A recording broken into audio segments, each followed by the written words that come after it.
If nothing else, I hope there's a special spot in hell for Vince McMahon for what happened. I will never forgive your mother for giving birth to you.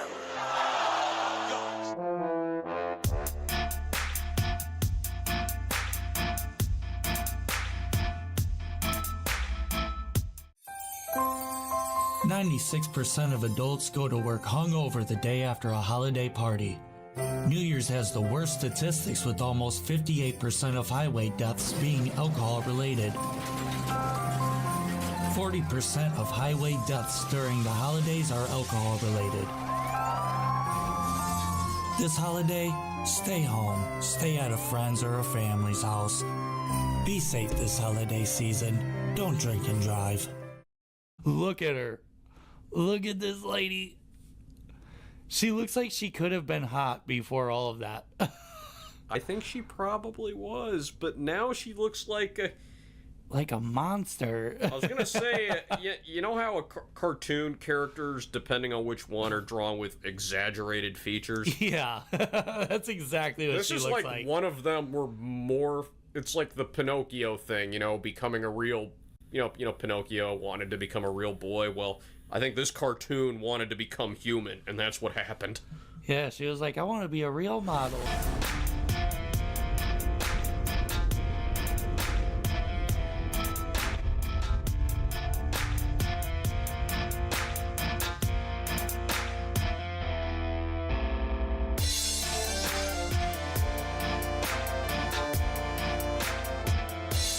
Actually, The Matrix came out at this time. And, right, but if that is a dude, I want to see his boobs.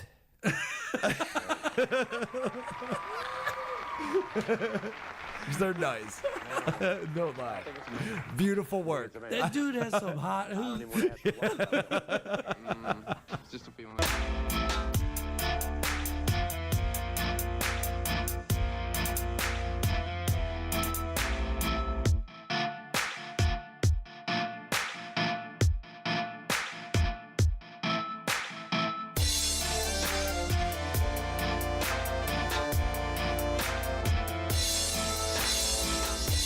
Fishing gear. Oh yeah, you need that. Paracord. I'm telling you, in like an apocalypse situation, you just need fucking fishing fish, gear, bro. You can't run out of fish ever. Nah, man. Jesus fed 1,000 people with one. Yeah, that's because they were everywhere. There was a plethora. He didn't do nothing special. No, one fish. No. Yeah, I understand. It was just one. But does that mean like one type? Yes. One type of fish. Like he caught a lot of bass. Saying. Yeah, like, he was like, it was 100 bass, but it was fuck did I just walk fish. into? Hey, Jesus had some fish and shit, and we fed everybody. But no, he had a bunch of fish and everything. What kind of fish was it? Do you believe in Jesus? Yes, I believe in Jesus. Well, what do you think then? You're the only one that matters in this room, right?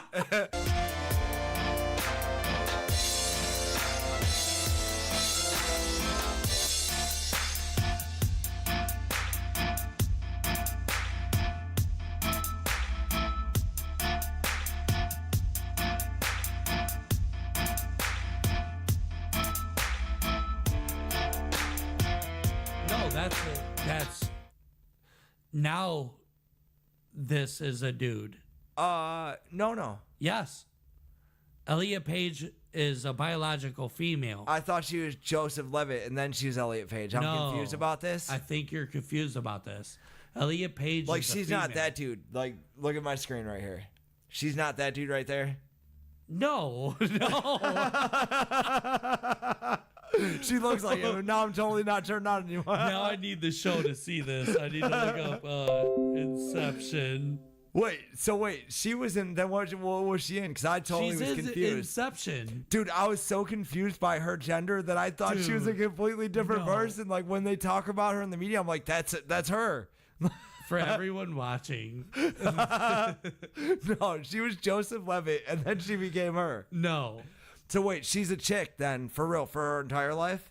Hold on. Yes. So she's been a chick. Gender shit messes me up, man. Elliot Page is I now thought it was a Joseph male. Levitt. Yeah, that's Joseph. Oh my As God. a chick, dude, he would have made made a beautiful chick. Like, dude, I can see it now. but I'm saying, like, I always thought that. Anytime she was in the news, I was like, oh yeah, that's just Joseph Levitt. Like, I swear.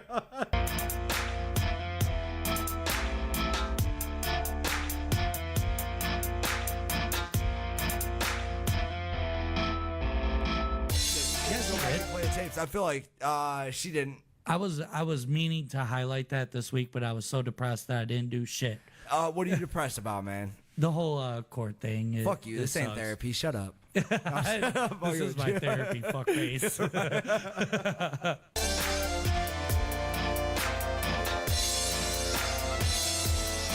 Superhero villain shit. Yeah. Austin Powers with the cat and the pee-pee. like, While he stands there and tells you $1 his evil billion. plan. and then the crowd runs in pandemonium. You know what I'm saying? And, These mosquitoes will bite the shit out of you for the next 20 minutes unless you give me $1 lock the billion. doors lock. The doors lock up and shit. Like, They sticking chairs under the door handles and shit.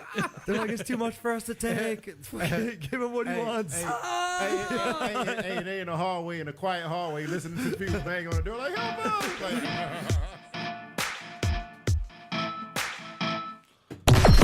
Tractor systems are offline. Number one. Ladies and gentlemen, here it is. No Outlet Live with your favorite hosts on the North Coast, Jeremy Tomesek and Jarrod Stover. The road to boredom ends here. No outlet, but I need to charge my phone.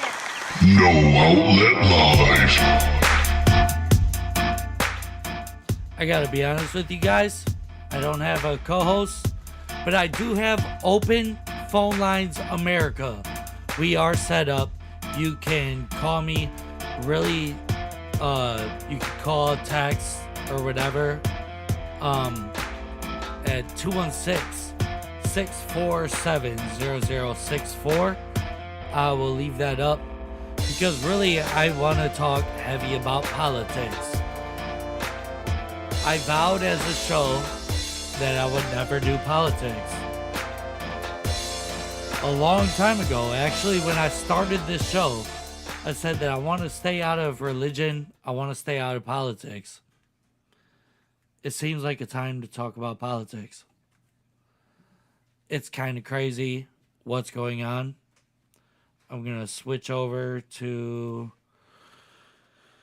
sharing my screen.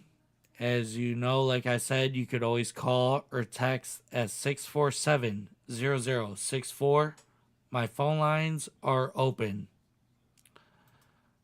I want to talk about the debate. We have craziness going on politically that I don't know how much we could let just slide as a people.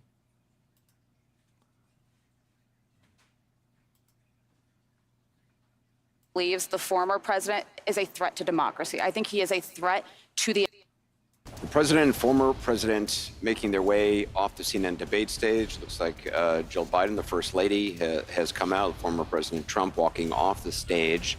The first debate of the 2024 campaign and the earliest presidential debate ever now in the books and in front of the voters. Tonight, along with Aaron Burnett, the first word on what those voters might make of it from our political professionals, from our CNN Flash Poll and Swing State Focus Group. We'll be talking to surrogates, including Vice President Harris, getting fact checks from our Daniel Dale, and new reporting from inside both campaigns. With me here, CNN political commentator Scott Jennings, Kate Bedingfield, David Urban, Van Jones, Alyssa Farr Griffin, and Newsnight anchor Abby Phillip, and David Axelrod, and CNN chief national correspondent John King. John, let me start with you. Your thoughts? Anderson, they feel this debate was so terrible. Hurt other people. This was a game-changing debate in the sense that right now, as we speak, there is a deep, a wide, and a very aggressive panic in the Democratic Party. It started minutes into the debate, and it continues right now. It involves party strategists, it involves elected officials, it involves fundraisers. What I really want to talk to everyone about, this is the only reason I'm streaming alone, because usually I don't do that. I'm not trying to do a show alone. I like the fact that I have people that I could bounce ideas off of and talk to. But what we have going on right now in the White House is historical for manipulation and the corruptness. All of them are corrupt. I've never voted. Personally, I've never voted. What we have going on right now is so crazy. I don't know how we can stand behind this guy. I mean, for real. When I grew up, I was Democratic. I was kind of a Republican. A little bit. Conservative. What we have going on in the political climate is, it's crazy. I mean, it's really crazy. We have presidents suing other people and using all these different anchors of the government to come at your opponent, which really, like, I don't know how much it was exposed before today or if it's new. I can't tell. Because you think if somebody is getting persecuted so much for being such a criminal, somebody that we've known our whole lives. Trump, we've always known. He was in The Little Rascals. He's in Home Alone. The things are kind of crazy. And when you look at Biden and his track record and his family and all this stuff that's going on, he gave all of our money off to I'm a tax paying civilian, but I've always paid taxes. I pay all my stuff. We're watching this dude just give it away to Ukraine and all this stuff, and I don't know. It's kind of weird to watch a brain dead president. But one thing that I just came across in politics was this Robert Hur case where the student, he interviewed President Biden for 2 years.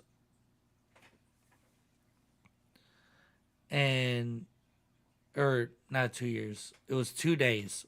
My bad. He had 2 days to sit with the president, watch him, and talk about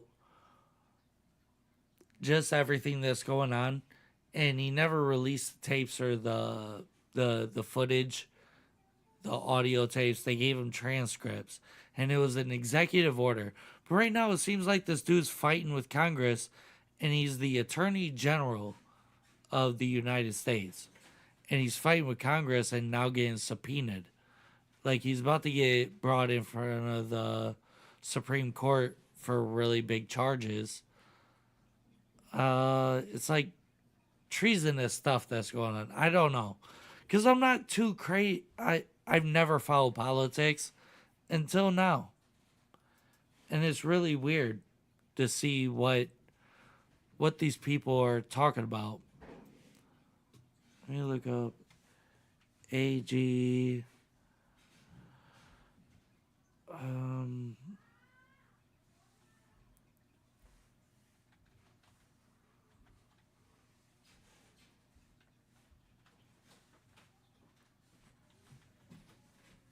The Her tapes.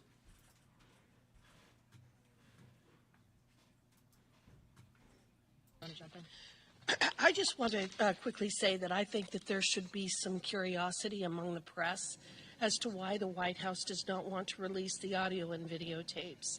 They released the transcript recognizing that executive privilege was invalid in this circumstance and that they were going to have to disclose the interview between Mr. Hur and Mr. Biden. They're, at this point, however, refusing to release the audio and videotapes, and I would request that all of you actually drill into the reason for that. We have the transcripts. We know what he said. So to the extent there may have been executive privilege available, which I would argue there would not have been, that's why they had to give us the transcripts, they've waived any such privilege the moment that they turned those over. Now, hold on. That's really not like the big point of the Her tapes.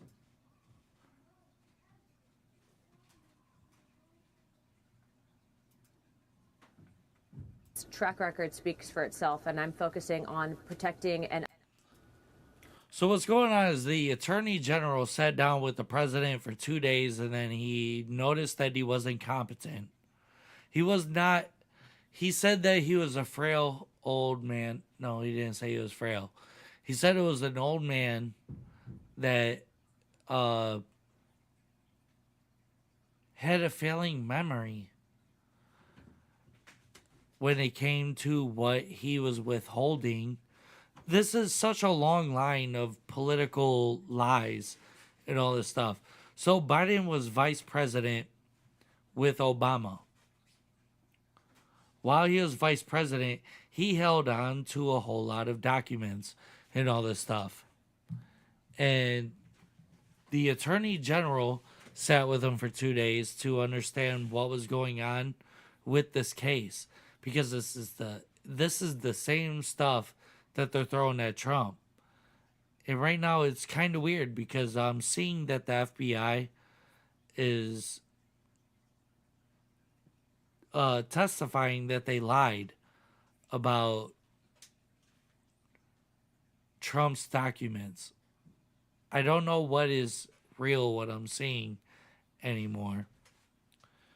But I am seeing that Congress is coming at the Attorney General about Biden and saying that he's incompetent about standing trial against his documents that was famously known for being spewed all over the garage floor. Now people are coming at him and they're starting their cases. This lady over here to your right is the lead of this whole investigation. It's kind of crazy to watch. This is like what movies are made of. Eric Swalwell has been attacking me since I got elected, but I don't pay attention to irrelevant people. I think his track record speaks for itself, and I'm focusing on protecting and upholding my constitutional authority, of which Thomas Jefferson wrote that in the rule book. Well, clearly mental capacity was the leading issue last night. And we've been talking about it a lot on this program leading up to the debate because we've had real doctors on the show. I mean, Ronnie Jackson was the White House physician for 14 years. He was a doctor for Presidents Bush, Trump, and Obama. And he demanded the White House answer him and tell him whether or not Joe Biden would take a drug test. What did you learn last night from that debate? I do believe that this president is unfit to be president, but it's not just Republicans. Democrats on MSNBC, ABC, CNN, operatives, Young Turks, they were all calling for Joe Biden to step down. And I do believe that he may not be the nominee. I've said that before, and that it is very apparent that there's something in the works. Yeah, I think that we're in big trouble here. How does that work? Because, first of all, they have to get Joe Biden to agree to step away. When I was raised, I was kind of like, I always had a Democratic mind state. Just gonna say it now. I never voted, but I always thought Democratic. Because I grew up in like poverty. I grew up in places where like, as a white man, I was a minority.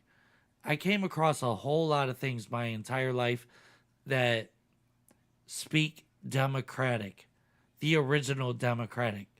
What's going on right now is unbelievable for all people that have been working their whole lives to try to get by.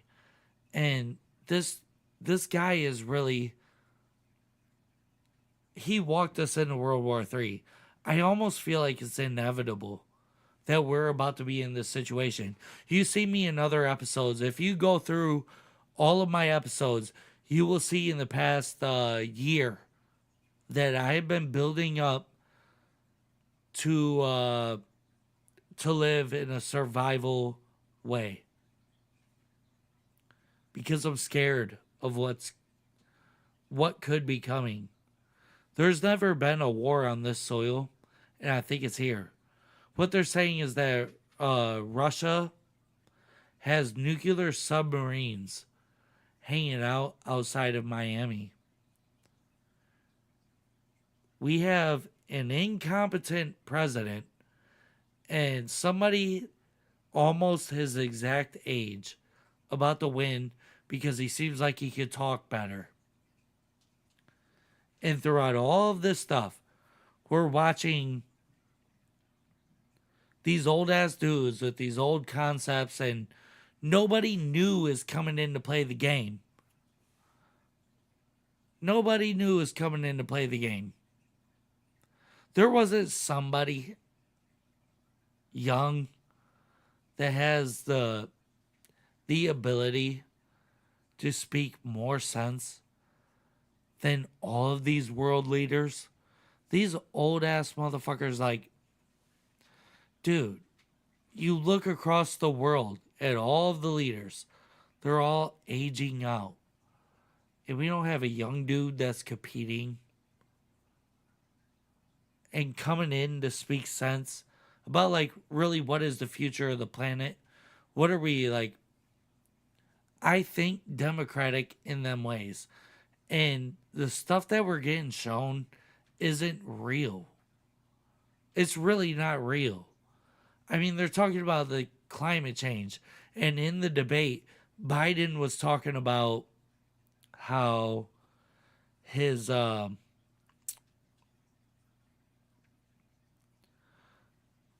America is such a pollutant. But it's been proven statistically that there's other parts of the world that are showing way more pollution into the environment. And to say that we lead the world in it is kind of crazy. And to change us dramatically in that this green thing that really doesn't work right now. We have to do what we need to be able to get by. Flint, Michigan still doesn't have real good water. There's no good water in Flint, Michigan still. And that was talked about like 6 years ago. It's like a decade. It's going on a decade that Flint has had poisoned water. It's almost becoming biblical what is going on. It's sad. And now we're seeing that Congress is starting to put together lawsuits against our current administration. And it's scary. I mean, all this stuff is scary because it's weak. It's weak to the world. It really is. It's super weak. We can't look weak against these people that are forming bricks. And I don't know. It's really hard. Then they've got to decide if they want Kamala Harris. They can't just bring somebody else in over Kamala Harris, right? And then, by the way, none of those candidates have polled any better against President Trump. Nobody will stand against President Trump. And mark my words, that's why I actually went live for this episode. Because I'm alone, and it's hard for me to talk to myself without speaking with somebody.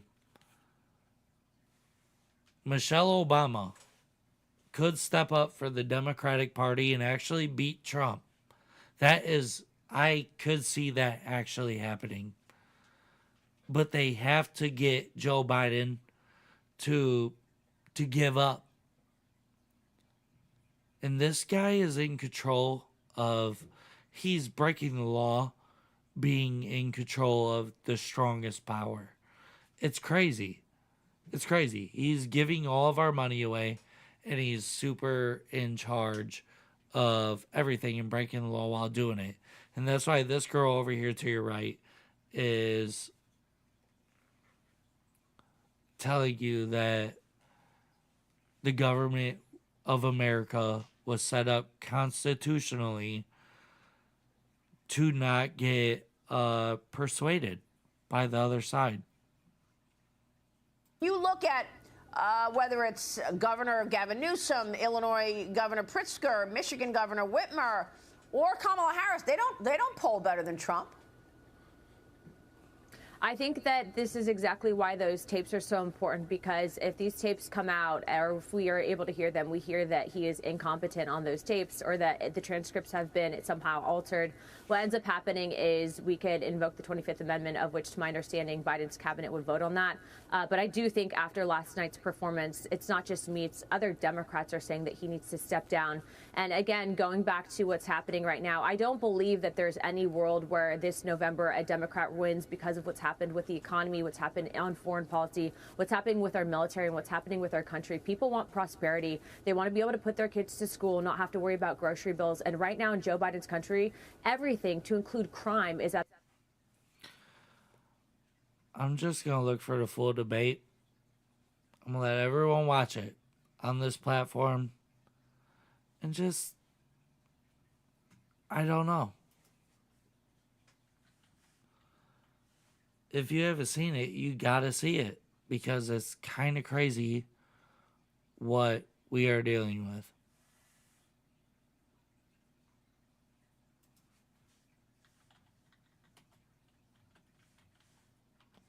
I mean, we really have the worst thing going on. We're live from Georgia, a key battleground state in the race for the White House. In just moments, President Biden, inflation response is at the moderator's discretion. When it's time for a candidate to speak, his microphone will be turned on and his opponent's microphone will be turned off. Should a candidate interrupt when his microphone is muted, he will be difficult to understand for viewers at home. At the end of the debate, each candidate will get 2 minutes for closing statements. There is no studio audience tonight.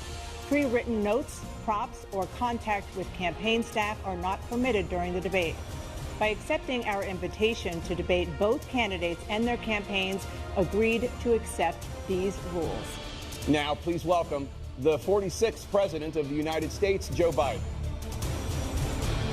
Folks, how are you?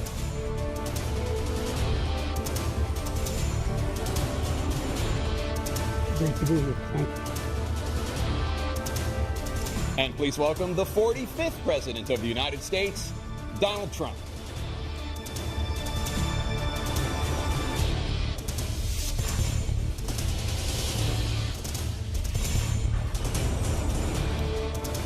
Gentlemen, thanks so much for being here. Let's begin the debate, and let's start with the issue that voters consistently say is their top concern, the economy. President Biden, inflation has slowed, but prices remain high. Since you took office, the price of essentials has increased. For example, a basket of groceries that cost $100 then now costs more than $120. And typical home prices have jumped more than 30%. What do you say to voters who feel they are worse off under your presidency than they were under President Trump? We got to take a look at what I was left when I became president and what Mr. Trump left me. We had an economy that was in free fall. The pandemic was so badly handled. Many people were dying. All he said was, it's not that serious. Just inject a little bleach into your arm. You'll be all right. The economy collapsed. There were no jobs. Unemployment rate rose to 15%. It was terrible. And so what we had to do was try to put things back together again. And that's exactly what we began to do. We created 15,000 new jobs. We brought out a position where we have 800,000 new manufacturing jobs. But there's more to be done. There's more to be done. Working class people are still in trouble. I come from Scranton, Pennsylvania. I come of a household where the kitchen table, if the things weren't able to be met during the month, it was a problem. The price of eggs, the price of gas, the price of housing, the price of a whole range of things. That's why I'm working so hard to make sure I deal with those problems. And we're going to make sure that we reduce the price of housing. We're going to make sure we build 2 million new units.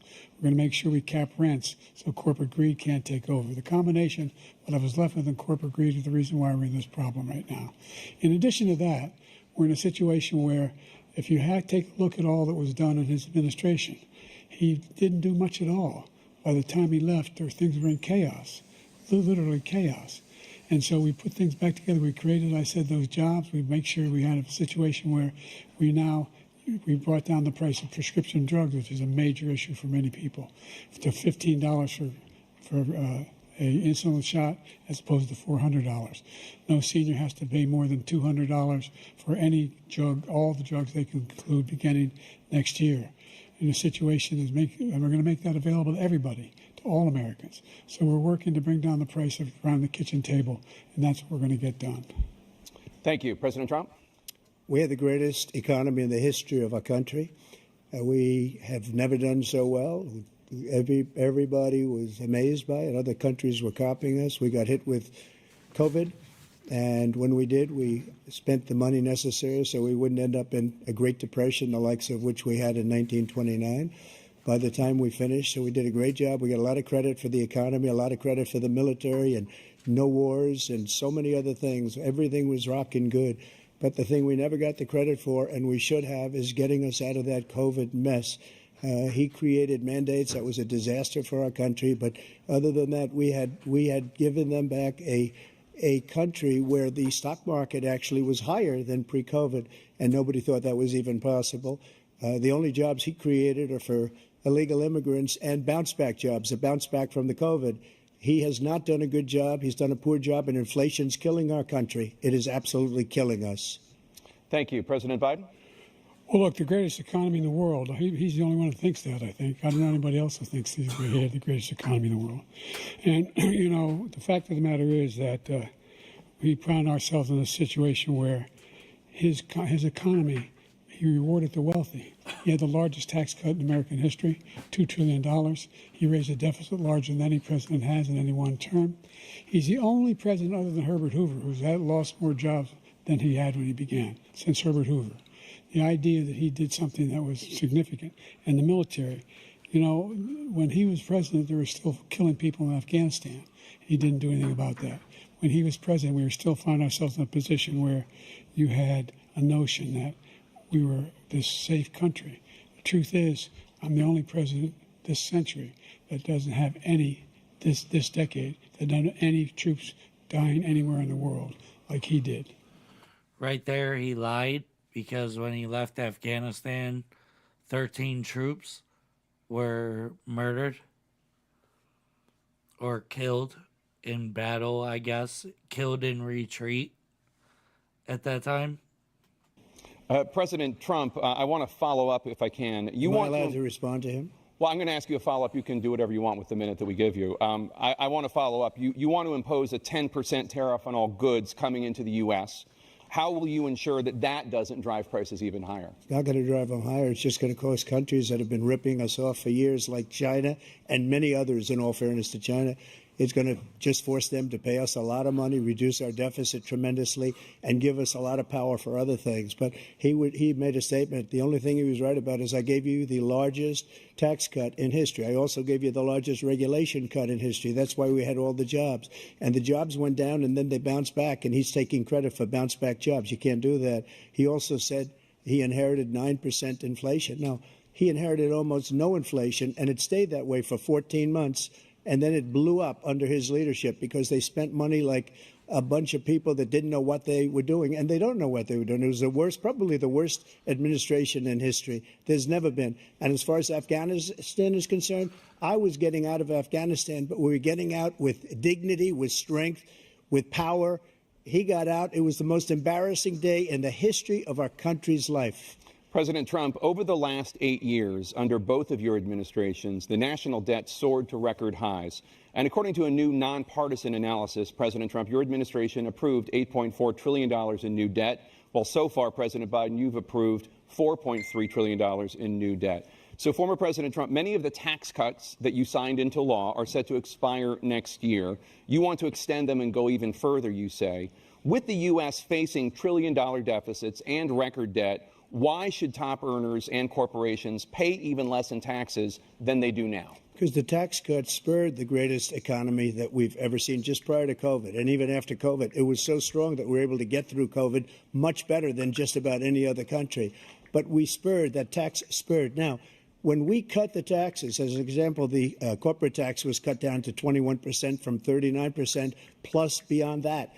We took in more revenue with much less tax, and companies were bringing back trillions of dollars back into our country. The country was going like never before, and we were ready to start paying down debt. We were ready to start using the liquid gold right under our feet, the oil and gas right under our feet. We were going to have something that nobody else has had. We got hit with COVID. We did a lot to fix it. I gave him an unbelievable situation with all of the therapeutics and all of the things that we came up with. We gave him something great. Remember, more people died under his administration, even though we had largely fixed it. More people died under his administration than our administration, and we were right in the middle of it, something which a lot of people don't like to talk about. But he had far more people dying in his administration. He did the mandate, which is a disaster, mandating it. The vaccine went out. He did a mandate on the vaccine, which is the thing that people most objected to about the vaccine. And he did a very poor job, just a very poor job. And I will tell you, not only poor there, but throughout the entire world, we're no longer respected as a country. They don't respect our leadership. They don't respect the United States anymore. We're like a third world nation between weaponization of his election, trying to go after his political opponent, all of the things he's done. We've become like a third world nation, and it's a shame. The damage he's done to our country. And I'd love to ask him, and will, why he allowed millions of people to come in here from prisons, jails, and mental institutions to come into our country and destroy our country. President Trump, we will get to immigration later in this block. President Biden, I want to give you an opportunity to respond to this question about the national debt. He had the largest national debt of any president in a 4-year period, number one. Number two, that $2 trillion tax cut benefited the very wealthy. Welcome to NoOutletLive. Who is this? This Alex, man. Alex. Okay, so right now I'm watching all kinds of things. Alex, I gotta ask you. What do you think about What's going on? What do you think about politics? I try to stay out of it for real, but you know, we all get affected by it. It's so wet. Now, It's so wet on my arm. why are you trying to stay out of it? How much have you seen what's been going on? Also, just to bring it back to where I know you from. I know you from growing up, right? Man, growing up way back when we was children. Way back when we was doing bad things and all that stuff. Now that you The look worst. Yeah. It was kind of the worst, for real, when I was a Man, little kid. you see how it turned out for me. Yeah, I don't know, man. I came from the trenches, and now that I'm getting older, I'm seeing what's going on and how things are working out in this world. I had just watched the people that are fighting to run our country, which is like legitimately people like me and you. This is our country, bro. We're from here. Right. When you're talking about like Right. people from other, like, I don't know. This is what I really take from watching all this political stuff.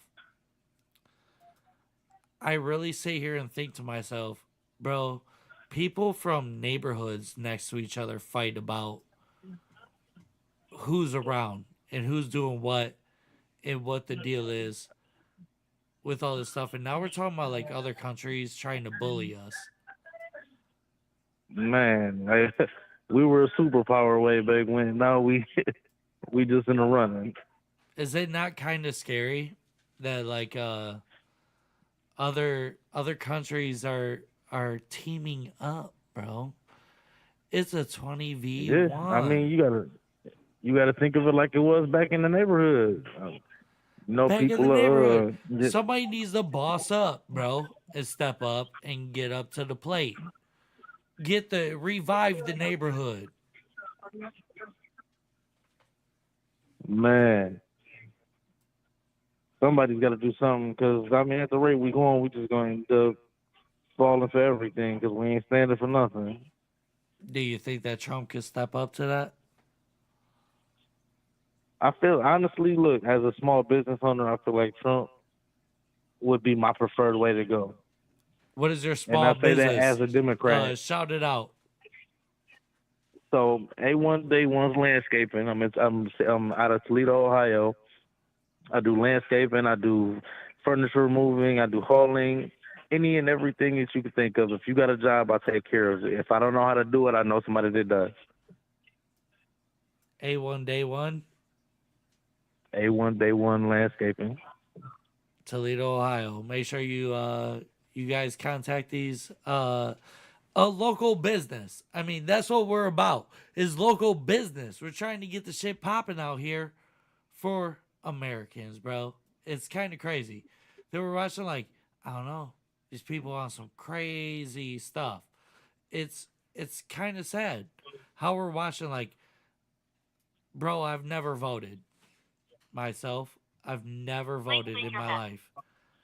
And I look at who everybody is voting for, and I keep on thinking to myself, there isn't a 40-year-old out here that has experience and could step up to the plate, and that people looked at like, bro, you could actually lead this country. We're stuck with these granddaddies, super granddaddies. Man, and it's crazy because, like, man, you would think, with it being just between Trump and Biden, that people would get a more definite sense of who they want to be and which sides they want to lay on. We see what Biden's doing. We saw what Trump's doing. And as a small business owner to myself, like I said, like Trump did a lot to support us and help us. While we might not agree with his personal antics, we definitely have to agree with his business mind. You really do. You really do. And when I don't know, it's crazy that like the word that went out. I know you was locked up for a while. Was you locked up during the first time Trump was president? Yeah, I was locked up from 2011 until 2023. Okay, so check this out. In 2016, when Trump went in, they kept telling him that it was weird. It was weird. They kept trying to pin him as a racist, right? Right. And then Biden runs against him in 2020. And he told Charlemagne the God, he said, "You ain't black if you don't vote for me." And now look at what he's doing to. It's not only like The minorities, yes, it's ridiculous.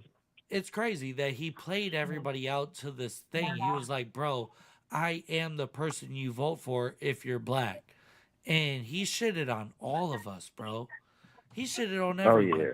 You know me from He growing sold up. us a dream, and he sold us a dream and posted Kamala Harris's face on it to make it look good. Yes.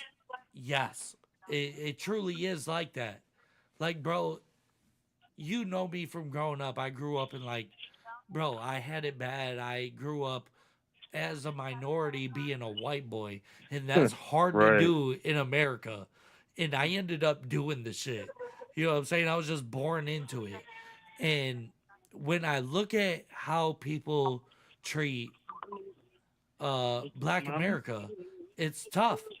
It's tough for me to see because I was there with everybody, and I know what these presidents are always trying to do. Like, I don't even like Trump, bro. But there was nobody to step up against both of these fucking Come on, Gen Okie, change your Zers. diaper.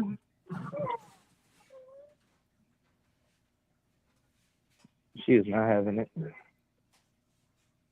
It's just Well, look, wild. thanks for having me on. I got the kids. Yes, I sir. gotta get going. You got babies. I All right, really hope you stay up. This is our first talk on the show. You could always hit me up at any time. You got the number now. Lock me in, and All day. maybe we'll have you in studio soon.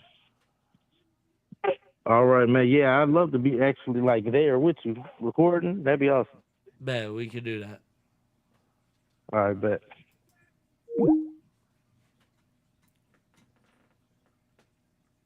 Yeah, I don't know. I mean, the politics stuff it's getting crazy. I mean, these are the only two that we had in the entire country of 350 million people. There's 350 million people in this country, and these were the two best to toss you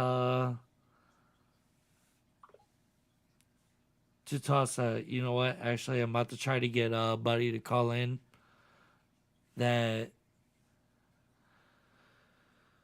is on the Democratic side. He's a liberal.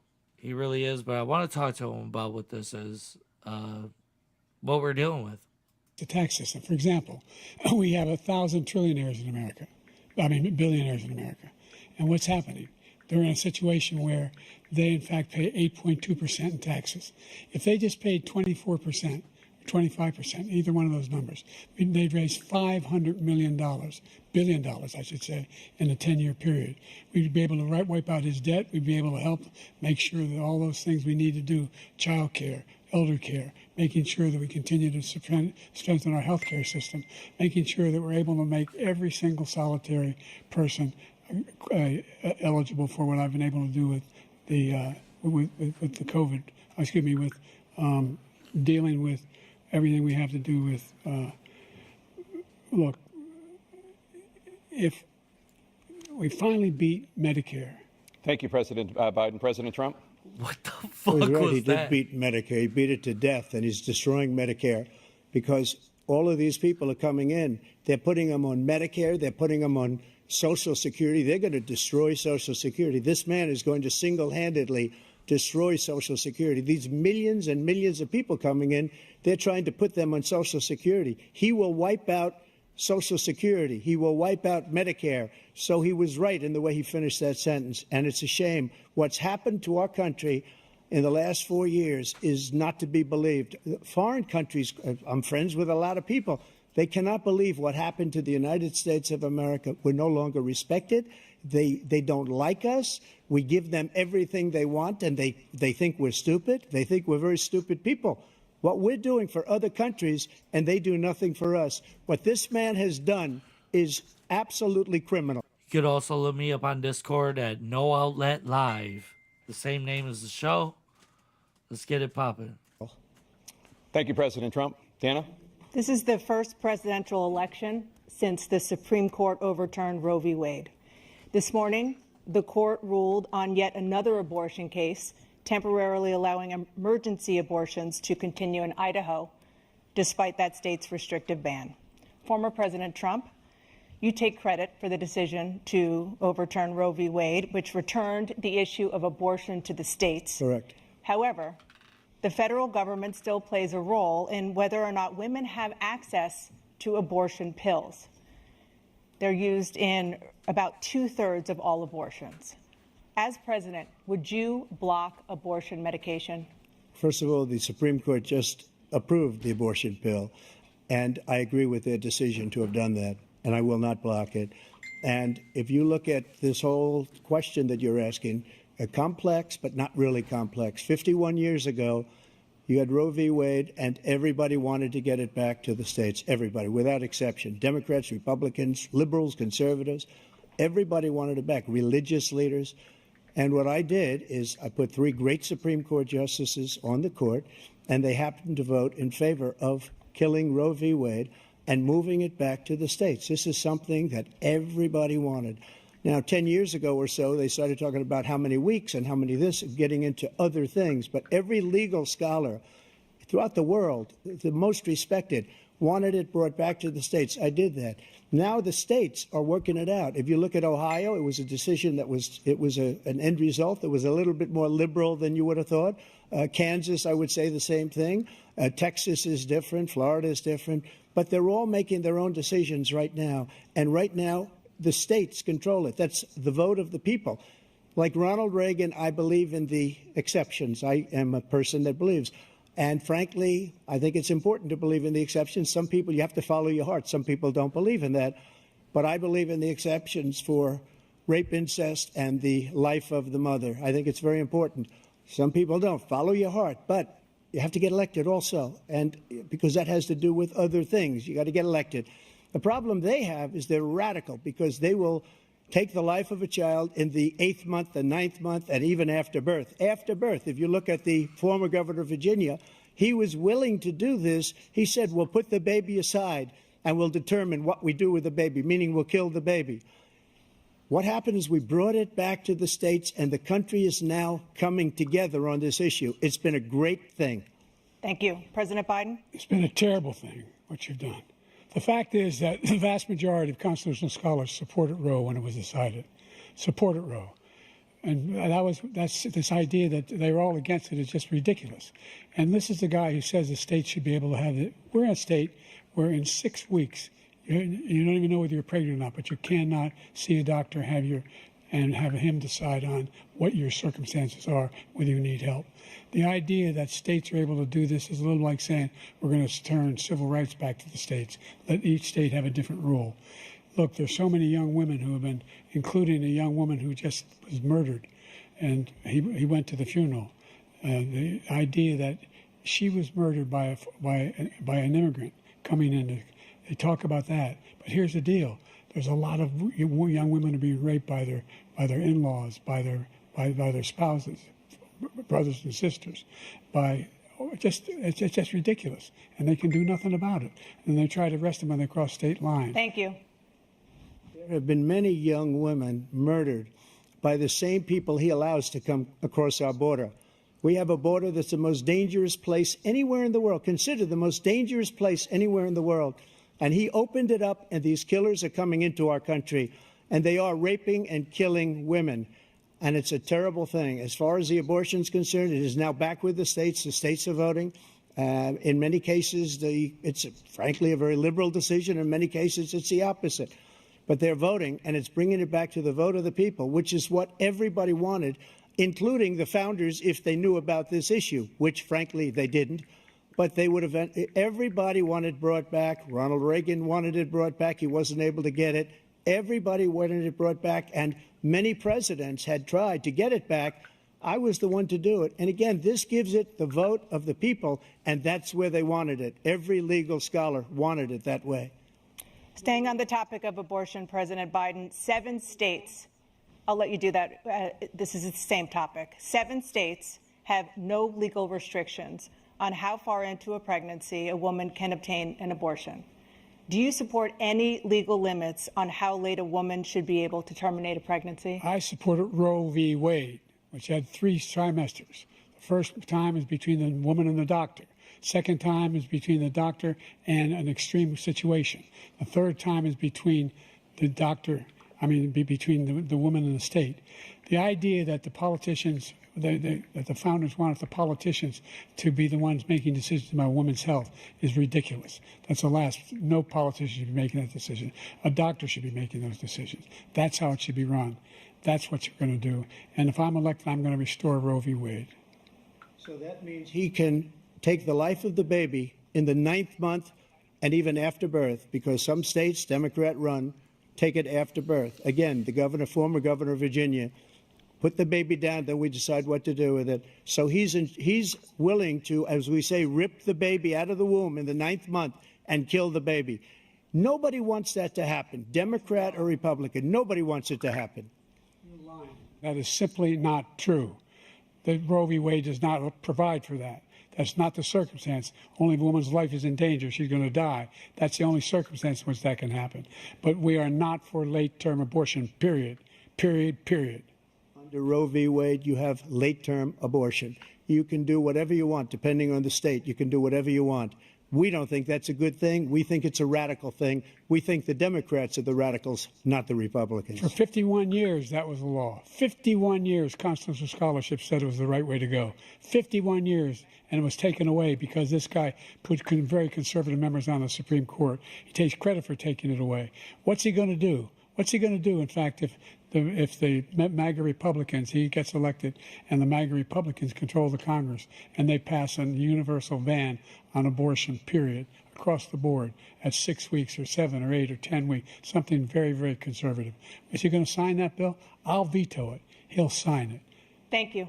Let's turn now to the issue of immigration and border security. President Biden, a record number of migrants have illegally crossed the southern border on your watch. Overwhelming border states and overburdening cities such as New York and Chicago, and in some cases causing real safety and security concerns. Given that, why should voters trust you to solve this crisis? Because we worked very hard to get a bipartisan agreement that not only changed all of that, it made sure that we are in a situation where You had no circumstance where they could come across the border with the number of border police there are now. We significantly increased the number of asylum officers. By the way, the Border Patrol endorsed my position. In addition to that, we found ourselves in a situation where when he was president, he was separating babies from their mothers, putting them in cages, making sure the families were separated. That's not the right way to go. What I've done since I've changed the law, what's happened? I've changed it in a way that now you're in a situation where there are 40% fewer people coming across the border illegally. That's better than when he left office. And I'm going to continue to move until we get the total ban on the total initiative relative to what we're going to do with more Border Patrol and more asylum officers. President Trump? I really don't know what he said at the end of that sentence. I don't think he knows what he said either. Look. It's crazy. It's really crazy. We have people we wouldn't let run a landscaping business running the country. I mean, it really is crazy. And this option isn't that much better, but these are the options. This guy is about to be in serious trouble because now Congress is teaming together against him because of an interview he did that was filmed and recorded. It's crazy. I mean, it really is wild. Now, please welcome the 46th President of the United States, Joe Biden. Folks, how are you?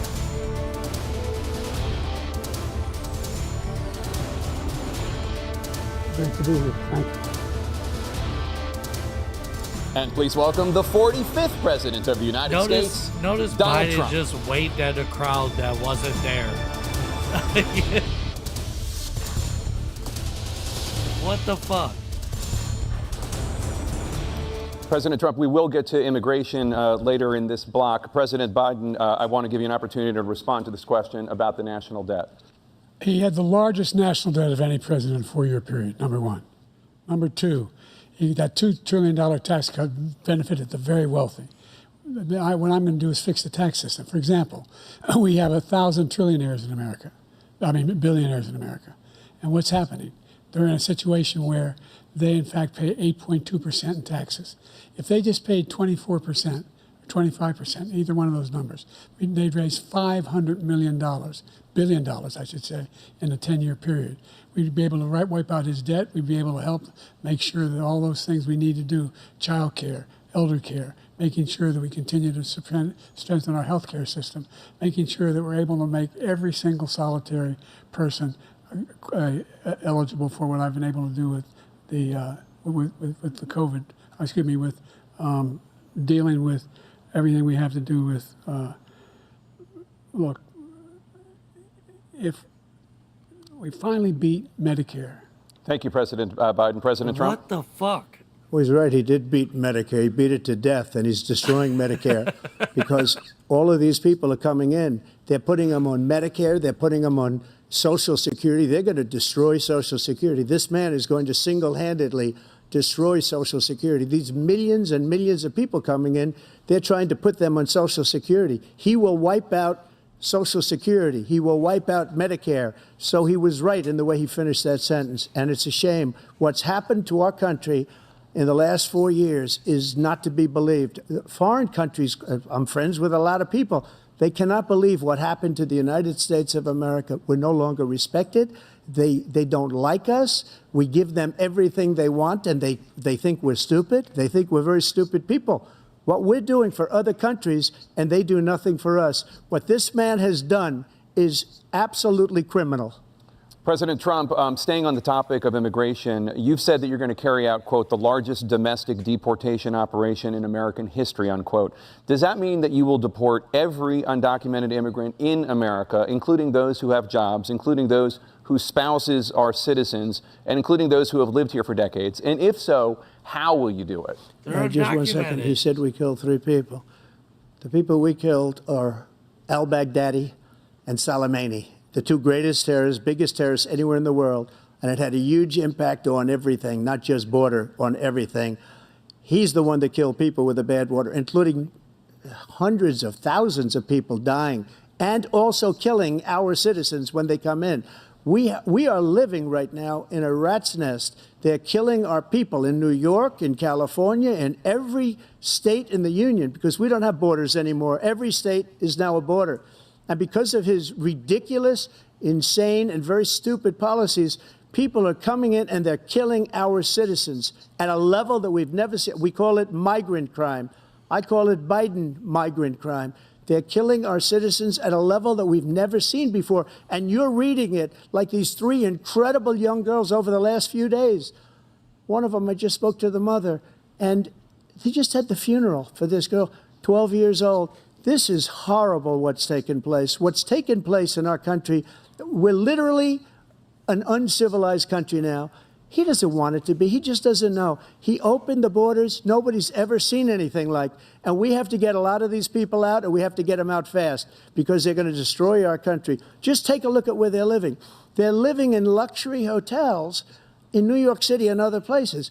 Our veterans are on the street. They're dying because he doesn't care about our veterans. He doesn't care. He doesn't like the military at all, and he doesn't care about our veterans. Nobody been worse. I had the highest approval rating for veterans taking care of the VA.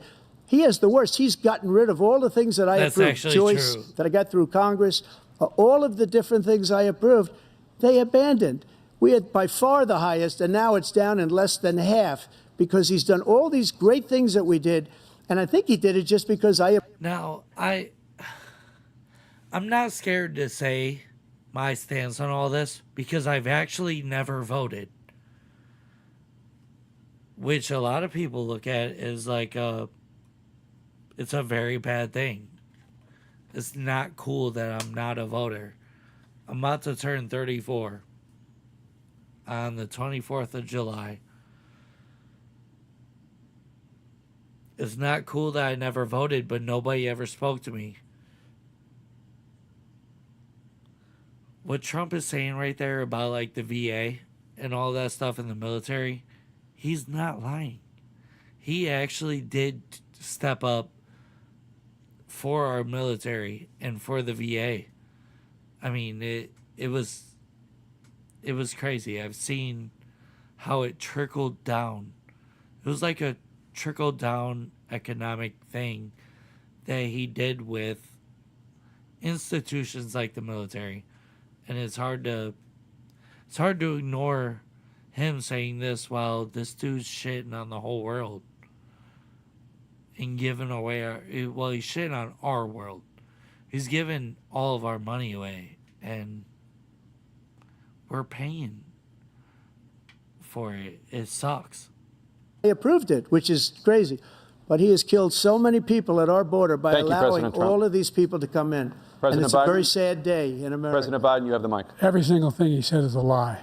Every single one. For example, veterans are a hell of a lot better off since I passed the PACT Act. No, they're not. 1 million of them now have. And if you go on Twitter right now and you go to Border Patrol in your search, on Twitter, you will see that the best.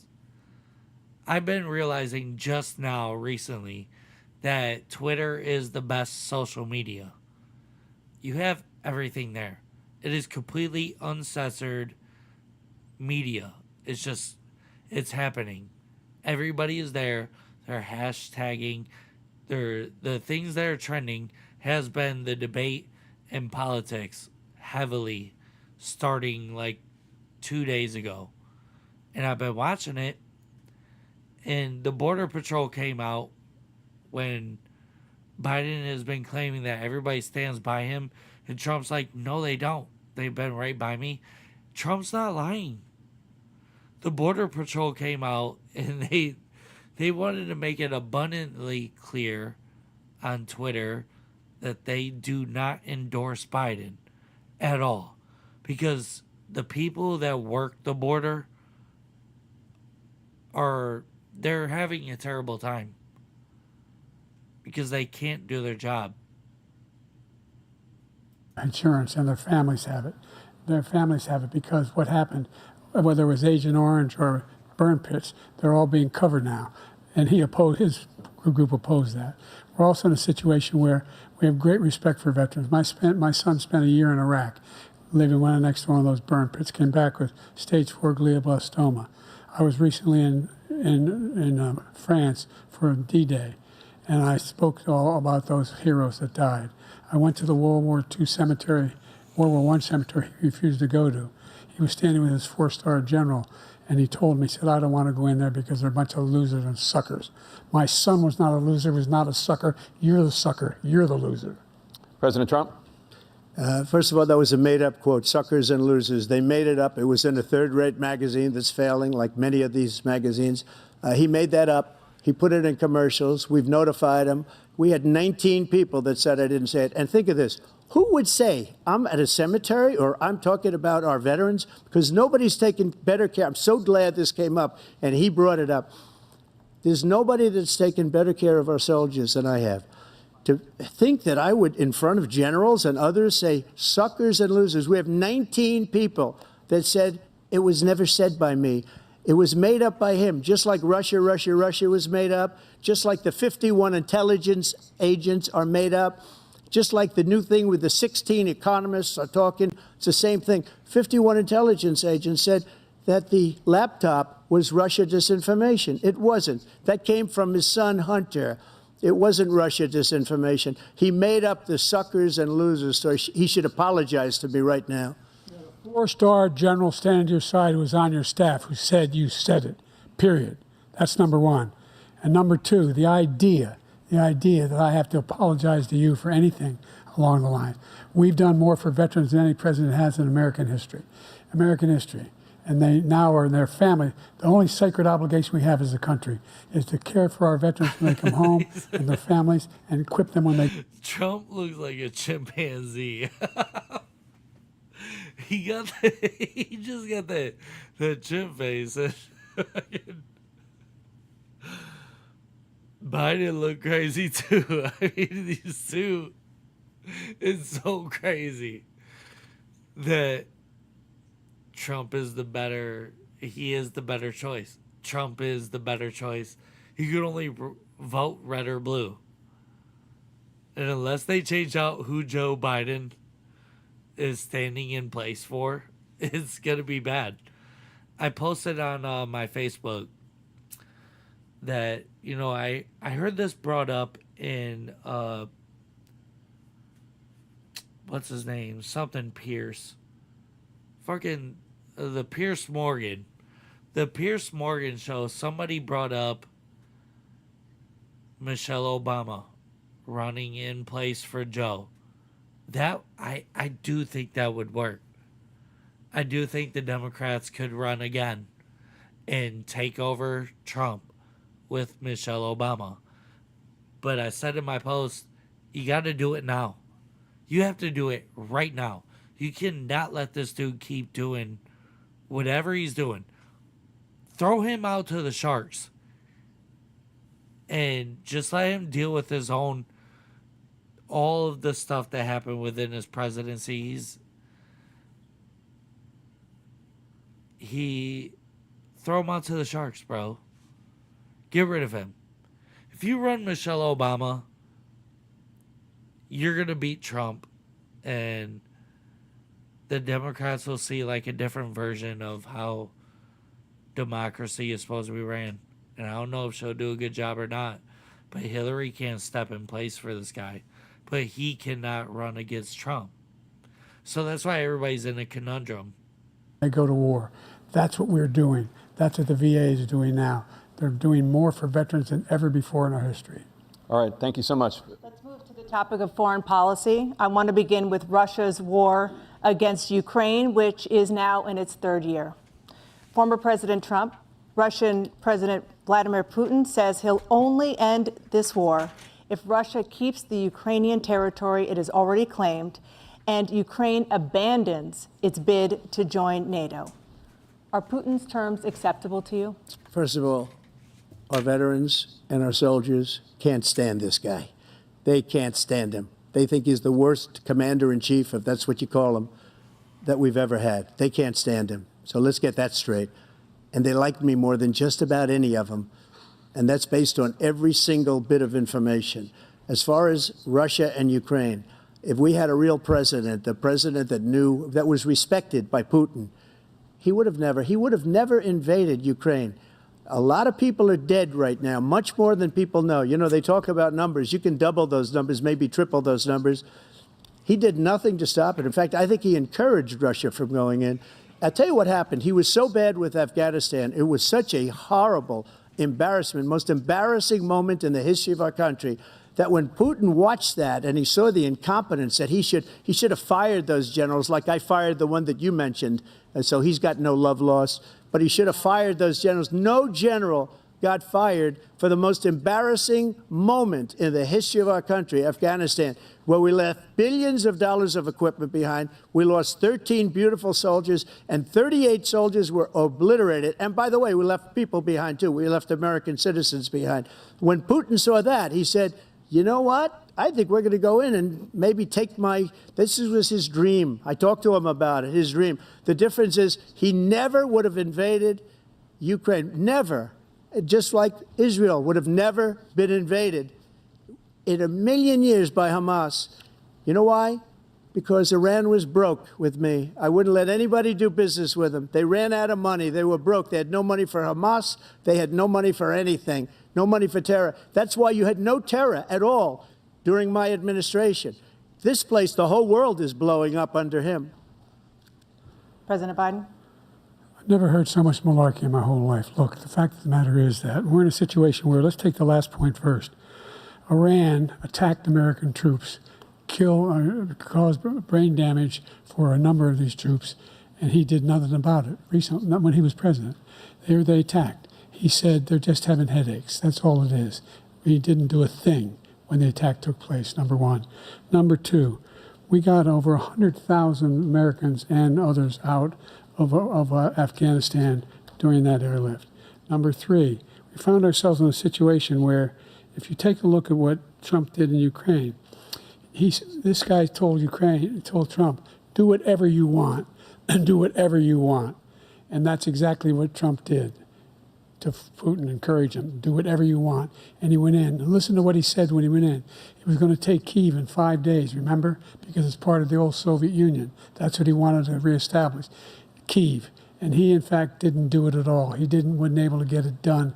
And they've lost thousands and thousands of troops, 500,000 troops. Former President Trump, Russian President Vladimir Putin says he'll only end this war if Russia keeps the Ukrainian territory it has already claimed and Ukraine abandons its bid to join NATO. Are Putin's terms acceptable to you? First of all, our veterans and our soldiers can't stand this guy. They can't stand him. They think he's the worst commander-in-chief, if that's what you call him, that we've ever had. They can't stand him. So let's get that straight. And they like me more than just about any of them. And that's based on every single bit of information. As far as Russia and Ukraine, if we had a real president, the president that knew, that was respected by Putin, he would have never invaded Ukraine. A lot of people are dead right now, much more than people know. You know, they talk about numbers. You can double those numbers, maybe triple those numbers. He did nothing to stop it. In fact, I think he encouraged Russia from going in. I'll tell you what happened. He was so bad with Afghanistan. It was such a horrible embarrassment, most embarrassing moment in the history of our country, that when Putin watched that and he saw the incompetence, that he should have fired those generals, like I fired the one that you mentioned, and so he's got no love lost. But he should have fired those generals. No general got fired for the most embarrassing moment in the history of our country, Afghanistan, where we left billions of dollars of equipment behind. We lost 13 beautiful soldiers, and 38 soldiers were obliterated. And by the way, we left people behind, too. We left American citizens behind. When Putin saw that, he said, you know what? I think we're going to go in and maybe take this was his dream. I talked to him about it, his dream. The difference is he never would have invaded Ukraine. Never. Just like Israel would have never been invaded in a million years by Hamas. You know why? because Iran was broke with me. I wouldn't let anybody do business with them. They ran out of money. They were broke. They had no money for Hamas. They had no money for anything, no money for terror. That's why you had no terror at all during my administration. This place, the whole world is blowing up under him. President Biden?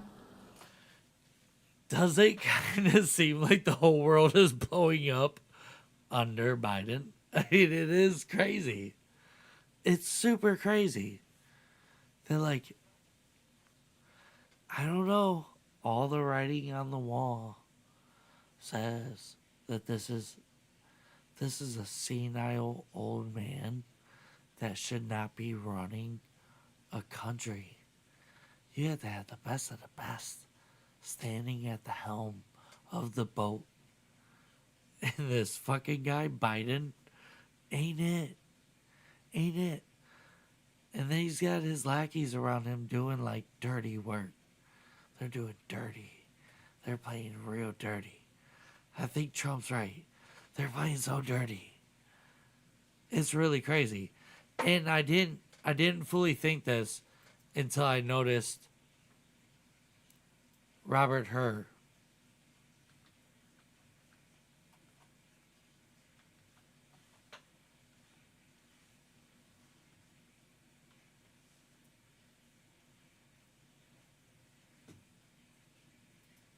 From Texas is recognized.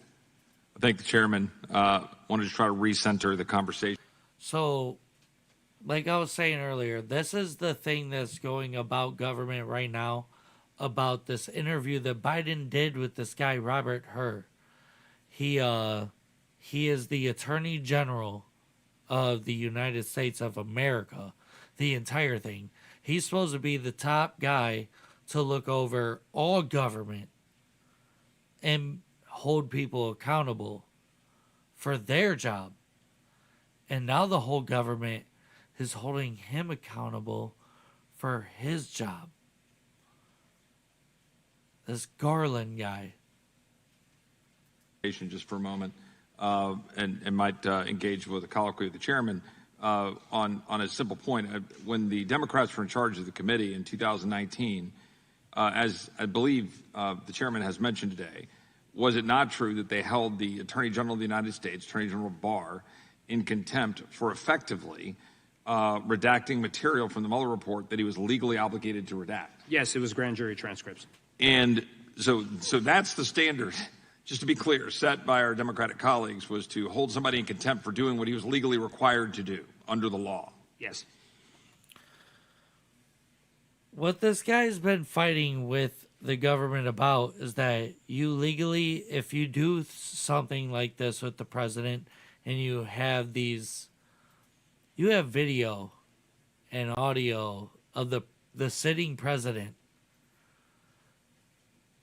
and you only put out a transcript of this like sit down and interview of him to check his cognitive ability to be the boss of the world.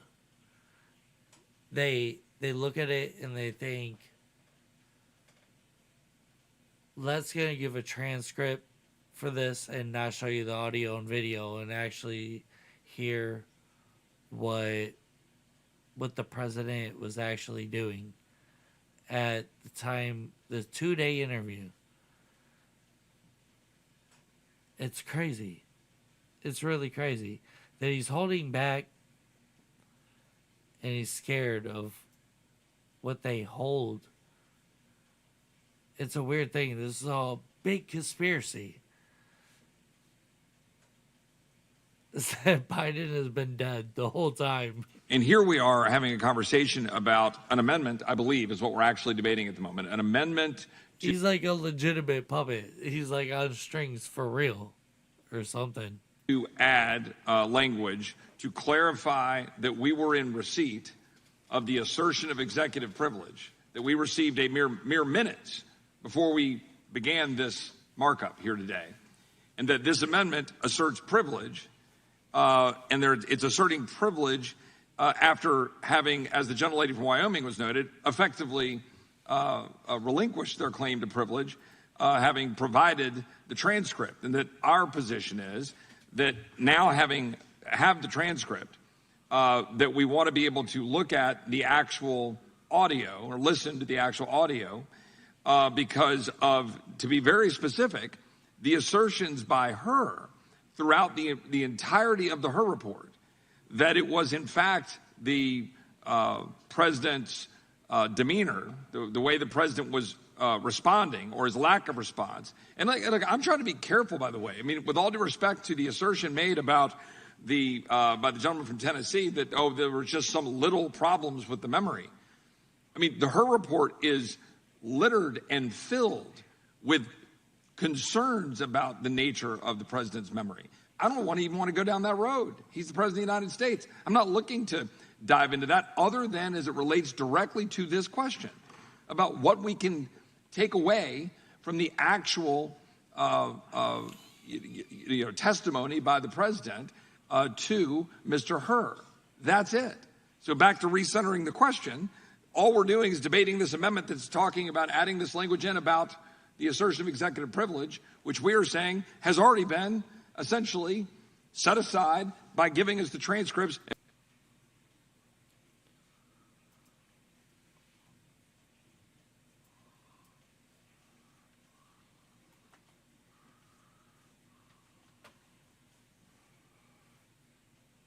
They gave him until today. Mr. Speaker, Representative Luna has offered up a resolution to force inherent contempt against the Attorney General. Do you plan to bring that to a vote, and do you think that's the best avenue to get the tapes from Special Counsel Hur's investigation? Well, all the House Republicans are in 100% agreement that we have to be aggressive in enforcing the subpoenas of the House. This is about our Article I authority on the Constitution, and we cannot allow the executive branch to defy that.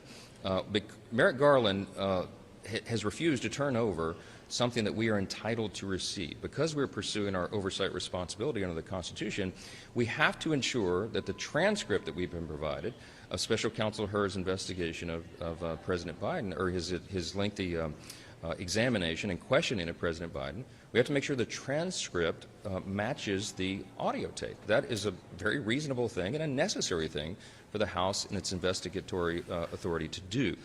The Attorney General is not turning it over. He does not have the authority to decide whether that tape is turned over to the House. He's the Attorney General. This is a special counsel proceeding. The special counsel, by definition and necessity, works outside the scope of the Department of Justice. He doesn't get to make that call. I called the Attorney General myself, and we had a conversation about this, and I said, sir, you have to turn this over. He refuses to do so. The White House, as he has made public and said publicly, has commanded him, the President of the United States, has told the Attorney General not to turn over the tape. I think after last night's debate, I think we all understand very clearly why that is. He will very likely sound exactly on that tape as he did on the stage last night, and that's embarrassing to the President. We're sorry about that. We're not trying to embarrass the President. We're trying to get down to the facts. So, that being said, we're going to be as aggressive as we can. We use every tool in our arsenal to make sure that the evidence that the House is entitled to is turned over. So we are going to court on Monday. We're filing a lawsuit. We are going to go pursue and execute upon that subpoena. And we're going to get the courts, the third branch, to enforce the executive branch to turn over the tapes to the legislative branch. It's an exercise in civics, and we'll be pursuing So it. the court, you're going to go through the court system and not attempt inherent contempt? Look, I think the easiest way, the best way, is to allow the third branch to resolve this dispute between the executive and the legislative branch. There may be other avenues that we can pursue, and we're looking into all that, but we're not committed to anything yet. What Anna, Paulina Luna, and I... Hold the fuck on. The House Speaker, Mike Johnson, this dude got a goon behind him. What? This goon right behind him is ready for whatever. This guy is so ready. This is wild. This dude got a real goon behind him. He's saying all this shit. Anna Paulina Luna and I and all House Republicans agree upon is that we've got to use every tool in the toolbox here, so to speak, because this is very, very serious, a serious matter for the country, and we're going to do our duty here.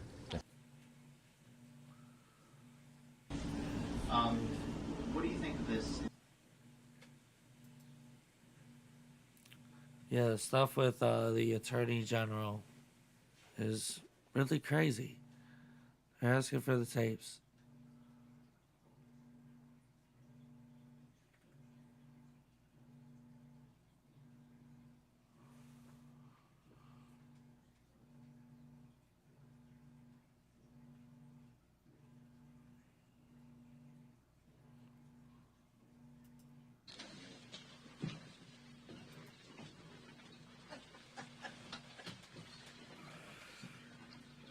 You guys want to find out? I don't know, though.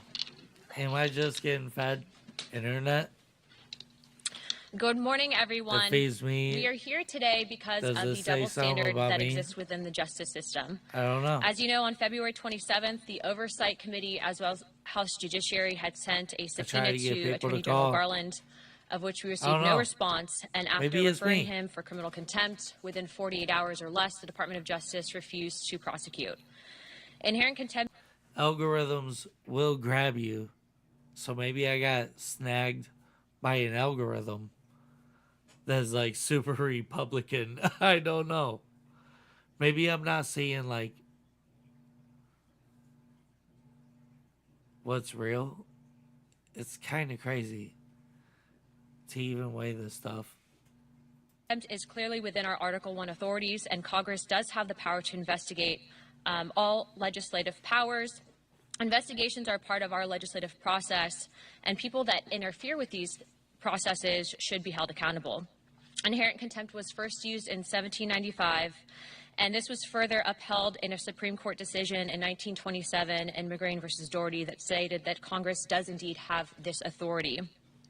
It's important to note that when an individual is called before courts across the country, they appear. Why should the Attorney General, who is supposed to be head of all law enforcement authorities, any different?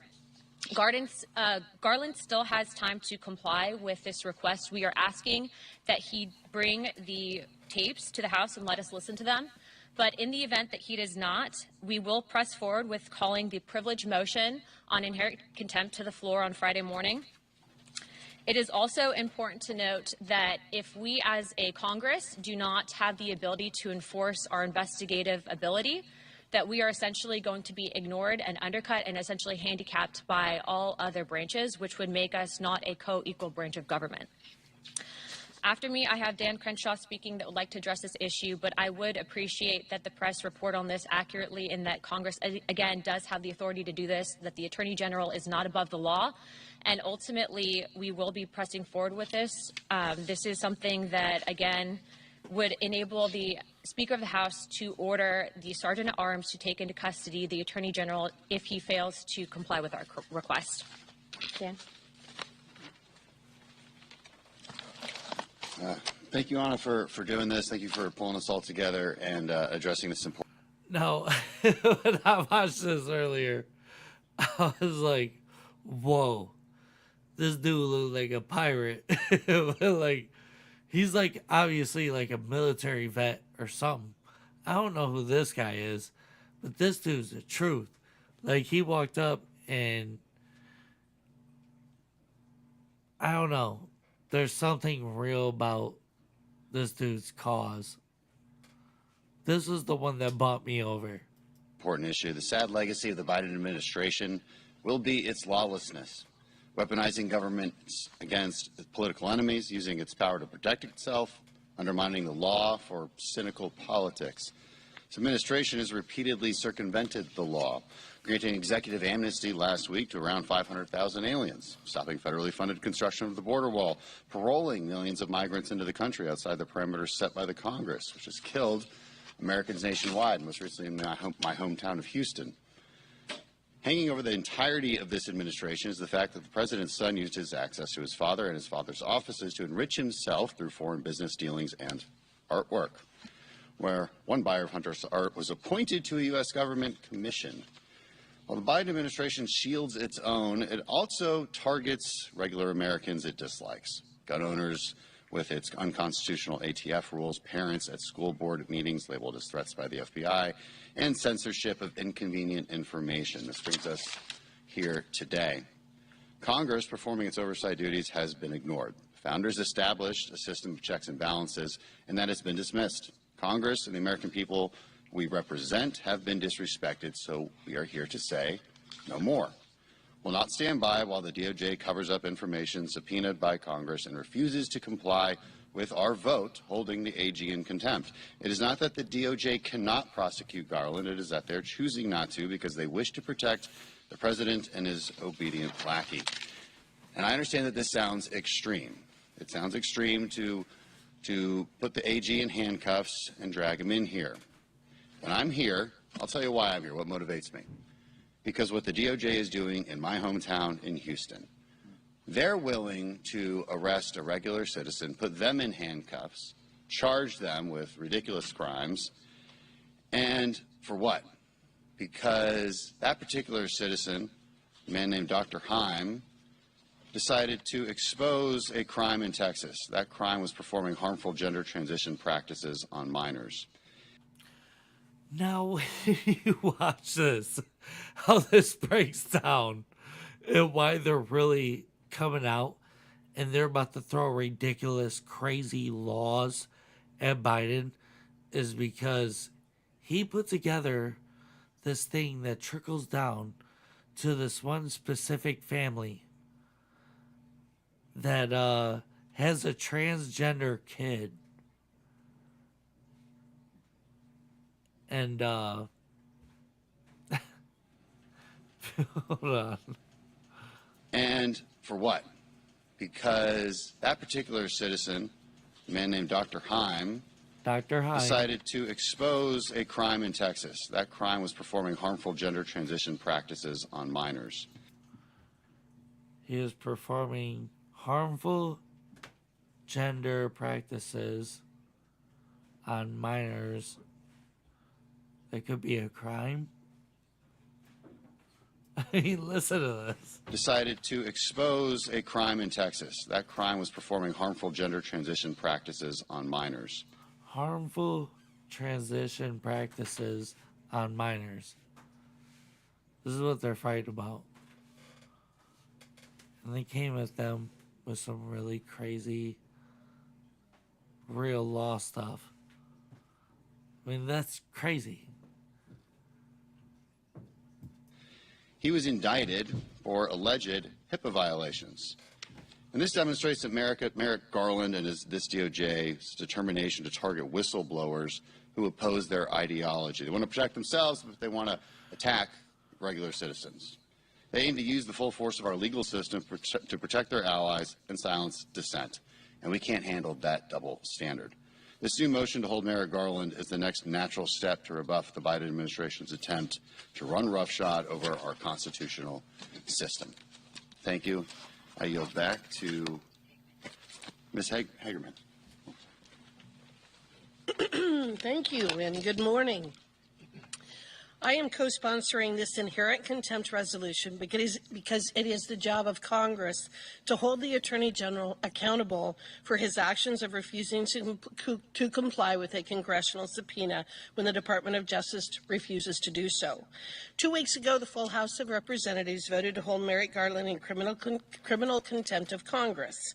According to the Congressional Research Service, the recipient of a duly issued and valid congressional subpoena has a legal obligation to comply absent a valid and overriding privilege or other legal justification. But the subpoena is only as effective as the means by which it may be enforced. Without a process by which Congress can coerce compliance or detour noncompliance, the subpoena would be reduced to a formalized request rather than a constitutionally based demand for information. While the DOJ may claim that it has a valid and overriding privilege due to President Biden exerting executive privilege over the audio and video recordings in question, there are no grounds for withholding the recordings from his interview with Special Counsel Hur, considering that the Department of Justice provided the transcript months ago. The moment that the transcript was released, the right to exert executive privilege was waived. The tapes are important for several reasons. First, transcripts have admittedly been altered by this White House for previous speeches and events, so having the transcript verified as accurate by the recordings would be very useful. Second, while transcripts can show us what was said, they do not reveal how something was said, the time it took to say it, or the manner of speaking. The Department of Justice has already acknowledged that the transcript and the recordings are not identical, and we must be allowed to know to what extent they are different. As President Biden, congressional Democrats, and even Merrick Garland himself like to proclaim, no one is above the law. What they're saying is that these are weird ass tapes and like footage of Joe Biden being old and weird. Because when you're like senile like that, you're doing weird shit. And they caught this guy on camera being old and senile. And it's sad that that's the guy. That's the guy we're voting for. There's people out here voting for this guy. He's super old and senile, walking around doing weird stuff. The executive branch has grown too powerful and has continually encroached upon the duties of the legislative branch. They want the video of it because they got a transcript. They're like, this ain't how it went down. This is not how 2 days of Biden went down. It was weird. And then you call it like, they made him incompetent at that point, which is weird because they say that about he was too incompetent to stand trial for stuff that he's tied into, but he's running the country. This particular incident goes to the very heart of the investigative and oversight functions of Congress. The resolution offered by Representative Luna is simply the enforcement mechanism constitutionally required when the executive branch refuses to comply with explicit orders directed from the legislative branch. Thank you. My name is Mark Alford from Missouri. I want to thank Anna for leading this charge for justice and transparency in our body and in our government. So that's what the Republicans are doing. They're coming at Biden from all angles. It's really bad. But I'm really worried, or not worried. I'm curious as to what's going on with Big Mike. Michelle Obama. Let's see what's going on with her. One day ago. Right, Michelle Obama is arguably one of the most powerful and influential people in the Democratic Party, and her name has even been floated to replace President Biden on the 2024 ticket. Whoa. However, she reportedly will not be campaigning for Joe Biden, even though he could use all the help he can get. According to Axios, Michelle Obama is declining to campaign for Biden, quote, over how the Biden family largely exiled her close friend Kathleen Buell after Buell's messy divorce from Hunter Biden. Now, remember, she testified in the trial recently and talked about how Hunter got her hooked on crack and so on and so forth. But apparently, Michelle Obama and Kathleen are good friends. Yeah. I mean, look, Barack Obama reportedly said that the Biden family dynamic was weird as you know what. Oh, yeah. Hunter Biden left his wife, slept with his sister-in-law, who happened to be the widow of his dead brother. That is weird as you know what. And the wife happened to be a friend of Michelle Obama's. I think she will probably speak at the DNC. I think she will. But for Democrats, they need to get over Michelle Obama. This is what we're talking about in American politics. It's like fucking crackheads, legitimate crackheads, are like deep into the White House. How crazy do we look? How crazy do we look to the world? Where's a legitimate crackhead? Dude that smokes rock is connected in the White House, he'd be there. Obama, I think they use her as an. This is what we talk about in American politics: is the crackhead Debbie kicking it around the White House. This is so crazy. An avatar for him, right? Because Biden is a disaster. They wish Obama was president again, but he's constitutionally barred from being president. So she becomes the way to get the Obama magic back. She doesn't like politics. She's not interested in it. I don't think she's ever going to do that. Martha. I agree. I think this dynamic of the Kathleen Buell thing, I mean, you know, who needs a soap? I don't know. I don't know, man. This video is just from one day ago where they're discussing Michelle. Obama weighs in on Biden's performance. Anna Navarro, you heard those voters' concerns. Even if President Biden keeps up the energy out there on the campaign trail, as he clearly did today, is that enough to overcome the rough debate performance that was seared into Americans' minds last night?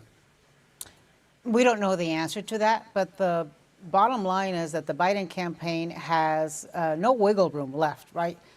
Look, he can't have another performance like he did last night. He needs to have a lot more performances like he did today in that rally in North Carolina. Right now, as we speak, he's here in New York.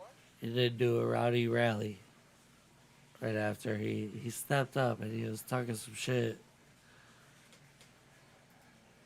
Now, folks, I don't know what you did last night, but I spent 90 minutes on the stage debating a guy who has the morals of an alley cat. Ooh. Ooh. What's so alley cat? Oh, whoa, whoa. What's new, alley cat? Did you see Trump last night? My guess he set, I mean it sincerely, a new record for the most lies told in a single debate. He lied about the great economy he created. He lied about the pandemic he botched, killing millions of people. He closed businesses, he closed schools, losing their homes, people all over this country. America was flat on its back. So I told Trump that he was just one of two presidents in American history who left office with fewer jobs than he started. Herbert Hoover was the other one. That's why I call him Donald Herbert Hoover Trump.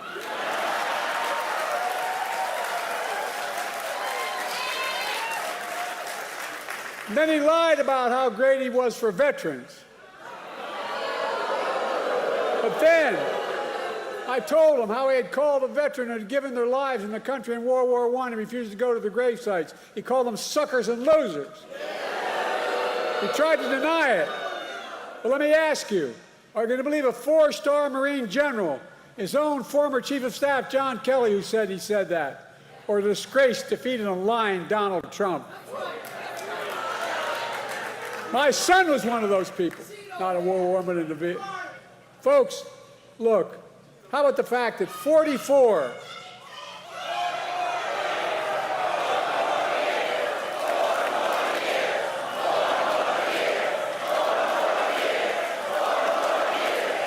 How about the fact, that's okay.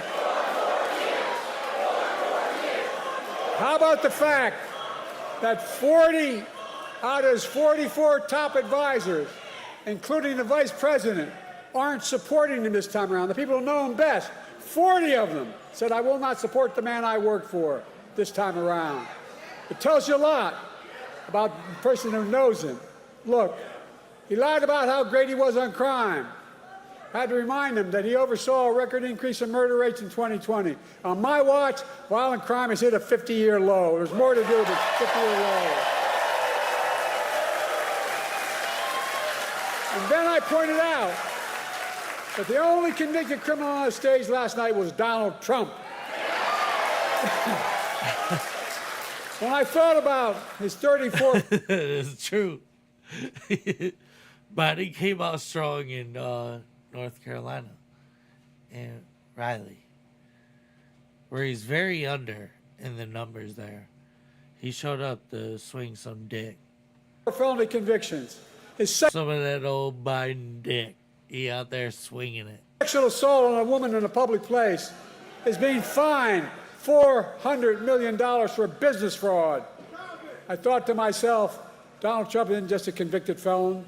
Donald Trump is a one-man crime wave. Whoa. And he's got more trials. He's got more trials coming up. Well, it's time for that. Look, the thing that bothers me maybe most about him, he has no respect for women or the law. He doesn't. And then, his biggest lie, he lied about how he had nothing to do with the insurrection of January 6th. We all saw with our own eyes. We watched it on television. We saw thousands in his direction attack the Capitol. We saw police being attacked, the Capitol being ransacked, the mob hunting for Speaker Pelosi, gallows literally set up for Mike Pence. And then he told them as he sat in the dining room. No, I can't say that. Like, that is, it's hard to say with her. These are Republican crazy motherfuckers. Alex Jones super fans and all of that. That's what made the insurrection. The Democrats are right on that side of things. The insurrection thing was like a Trump thing. The private dining room, one door off my Oval Office. He sat there for 3 hours watching the TV. He did not a single thing to stop it. Nothing. Nothing at all. And now he wants to pardon all those convicted and criminals. But folks, for all his lies, we learned some important truths about Donald Trump last night. We learned he's still proud of being the person who killed Roe v. Wade. We learned, we learned he's still proud about the pain and cruelties inflicted on America's women. We learned he still believes that politicians, not doctors and women, should make decisions about the woman's health. We learned that if he's elected again and the MAGA Republicans pass a national ban on abortion, he will sign it. Donald Trump says he thinks overturning Roe v. Wade was a beautiful thing. I think it was a nightmare. No, I really mean it, a nightmare. And I made it clear again last night that if you elect me and Kamala, you give us a Democratic Congress, we will make Roe v. Wade the law of the land again.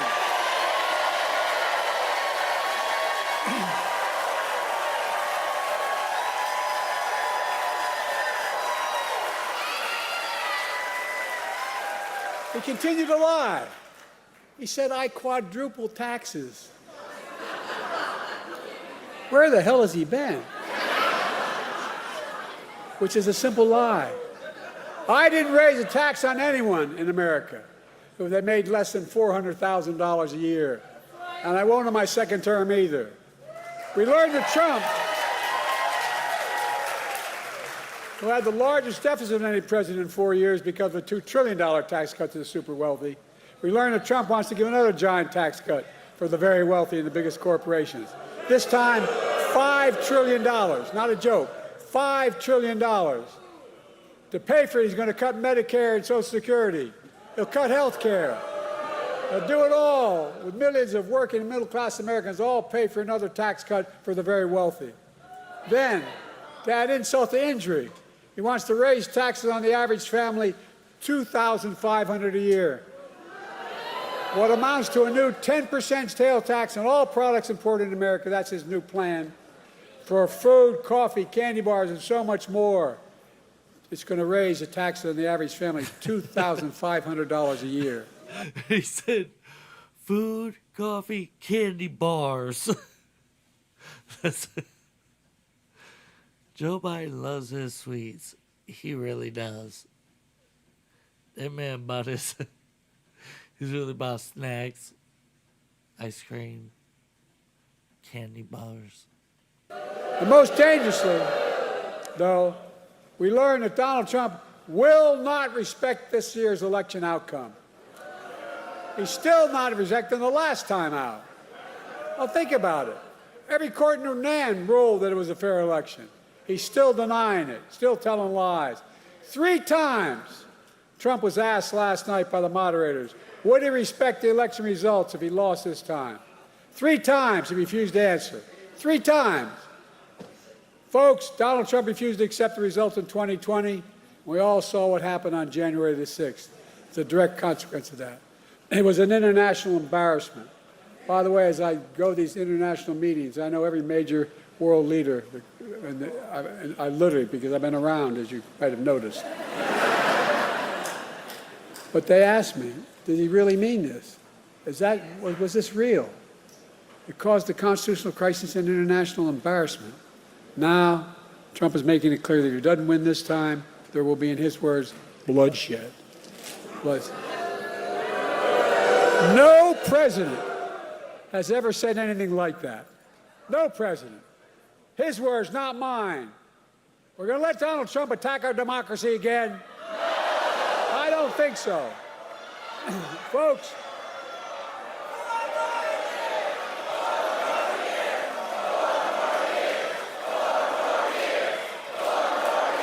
That's that 33% right there. Folks, we've come a long way. We've come a long way from the mess that Donald Trump left us. We came out of the pandemic. We're a long way from where Donald Trump telling us to inject bleach in our skin, that COVID is not that dangerous. Today, we have the strongest economy in the world without exception. 15 million new jobs. 800,000 manufacturing jobs. Unemployment under 4% for a record 2 years in a row. Historic Black and Hispanic unemployment down. Historic creation of small business in Black and all communities across the nation, particularly in rural areas. Historic economic growth. Inflation has dropped from 9% to 3% and is still going down. I know we have more to do to get prices down. We have to take on corporate greed. They're making twice the profit they were before the pandemic. We got to make housing more affordable, provide child care, make the tax code fair. 16 Nobel winners of the economic Nobel Prize have looked at my economic plan this week. They've issued a report and a Trump's plan. Here's what they concluded. They said that my plan would continue to grow the economy and bring down inflation. 16 Nobel laureates. And that Trump's plan would send the nation into recession and inflation soaring through the roof. Well, don't take my word for it. Folks, let me close with this. I know I'm not a young man. State the obvious. Well, I know.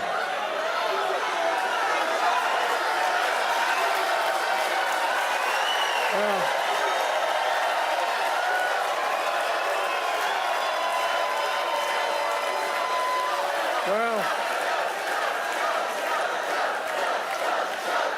I don't. Folks, I don't walk as easy as I used to. I don't speak as smoothly as I used to. I don't debate as well as I used to. But I know what I do know. I know how to tell the truth.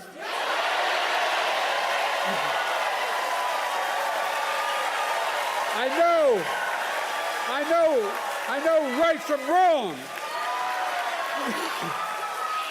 And I know how to do this job. I know how to get things done. And I know, like millions of Americans know, when you get knocked down, you get back up.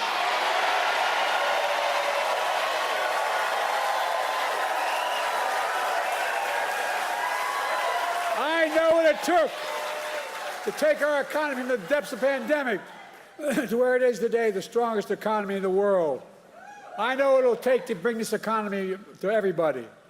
I know what it'll take to rally the world to stand up against Putin and defend freedom, not yield to him. And I know it'll take to keep the world safe and free for the years ahead. Folks, I give you my word as a Biden, I would not be running again if I didn't believe with all my heart and soul I can do this job. Because quite frankly, the stakes are too high. The stakes are too high.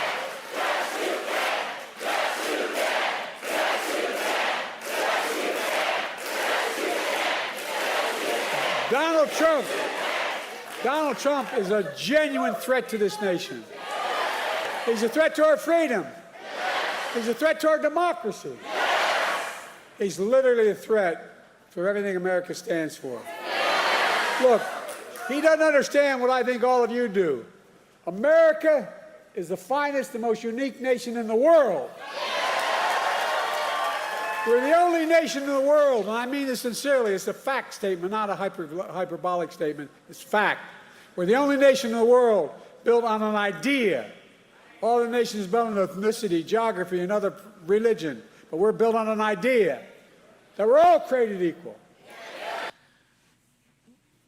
And watching shit like this, you wonder, I don't know. What if Biden's right? What if Trump is like the devil? None of us will ever know.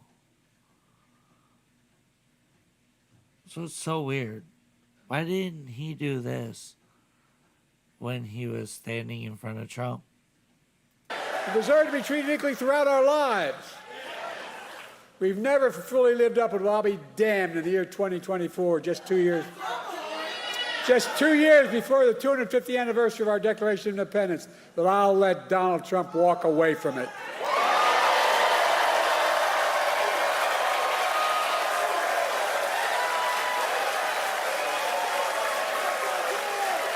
I give you my word. I give you my word as a Biden. We're still a nation. I believe we're still a nation that believes in honesty and decency and treating people with respect. I still believe we're a nation that gives everyone a fair shot and leaves nobody behind. We're still a nation that gives hate no safe harbor. And we're still the beacon to the world. We can never give up what makes America, America. Donald Trump is motivated by revenge and retribution. Well, revenge and retribution never built a damn thing. You and I, we Americans, are a nation of hope, optimism, and possibilities. That's what always built America. That's going to continue to build America today. The choice in this election is simple. Donald Trump will destroy our democracy. I will defend it.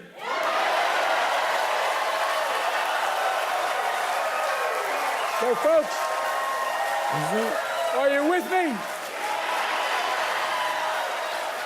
Donald Trump's the first president I've heard of that stood up there running for president, having been one for one term, saying America's a failing nation. Where the hell does he think he is?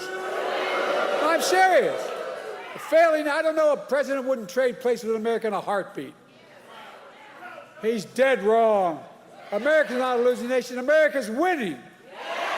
As I stand here today, I can honestly say I've never been more optimistic about America's future in my whole career. We just have to remember who we are. We're the United States of America. And there is nothing. I gotta say, dude, shit costs way too much. We're not making enough money for me to feel like what he's saying right now. I'm not feeling the greatness of what my dollar does. We out here struggling, bro. I'm struggling. I don't know what you talking about. I'm struggling hard out here. And you talking about like, oh, shit's all great. Nah, bruh. Shit's hard out here. I stepped up in my life and shit is equally as hard as when I was a teenager. During like George Bush and the war in Iraq and Afghanistan, and when all that was happening and we were in like the the housing crisis. I feel like I'm living in that as an adult now. It's crazy.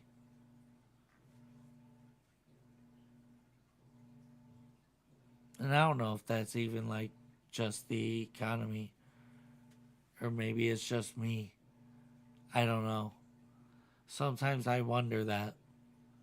Maybe it's me.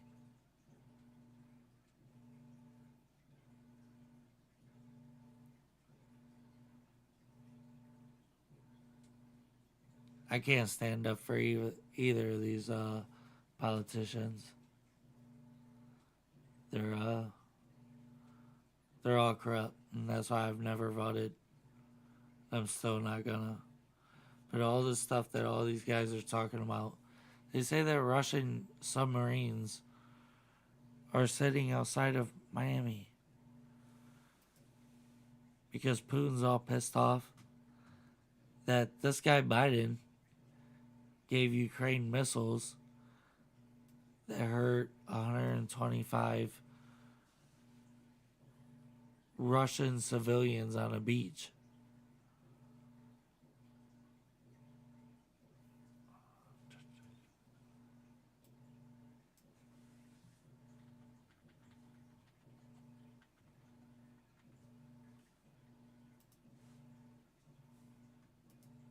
It is a scene reminiscent out of the Cold War, and the message, well, it couldn't be any clearer. Yeah, 3 Russian warships and a nuclear-powered submarine arrived in Cuba a few hours ago. They're taking part in planned military exercises in the Caribbean, but the real goal is essentially a projection of strength by Russia on the world stage. It's being very closely watched by the US, and it comes amid rising tensions between Washington and Moscow over, of course, the war in Ukraine.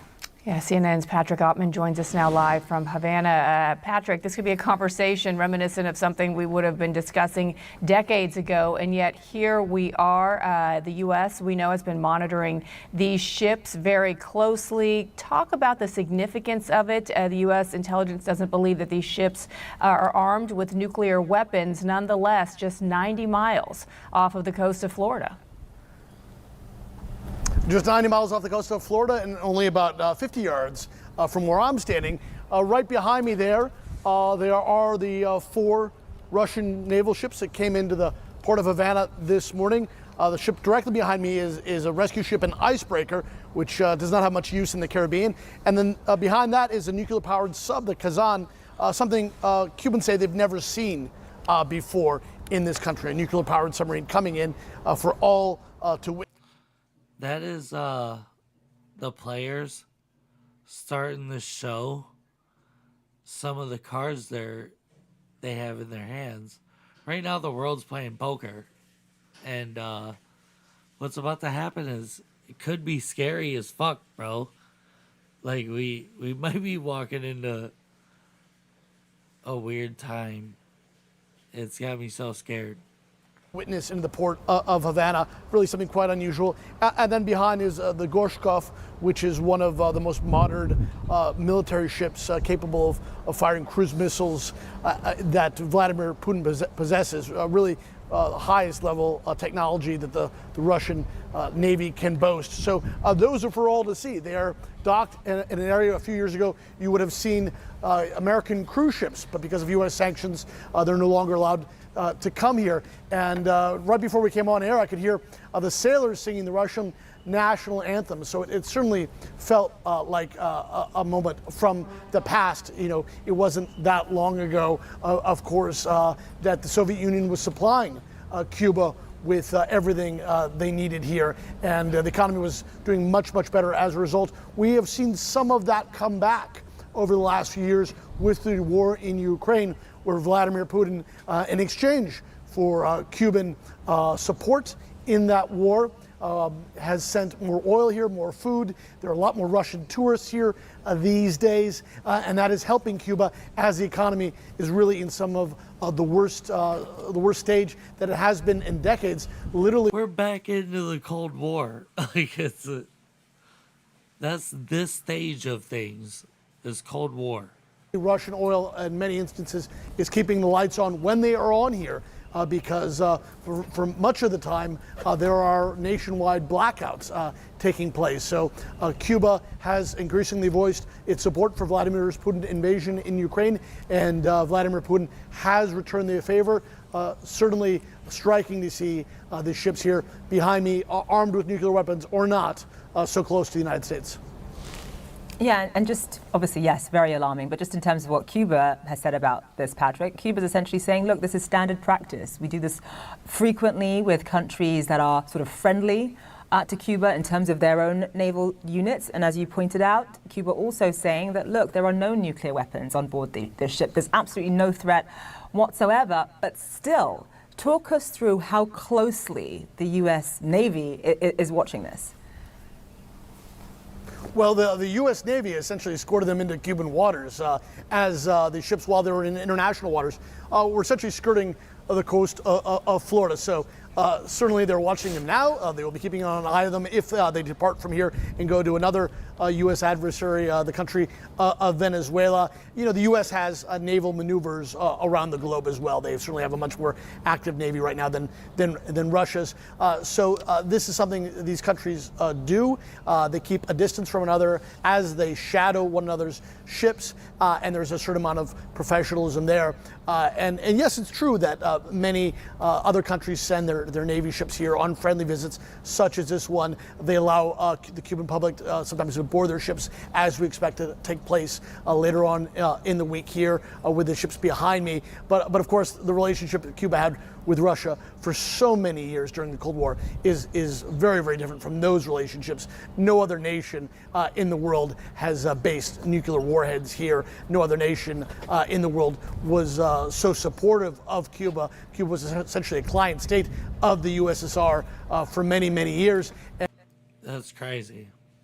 Everything that is stacking up is built for us to fall. It's so bad. I don't know. But what I can say is, with that being said, thank you for tuning in to this very political episode 73 of NoOutletLive. You can always leave a voicemail at 216-647-0064. I'll catch you next time, bruh. We'll see you next time. This has been No Outlet Live.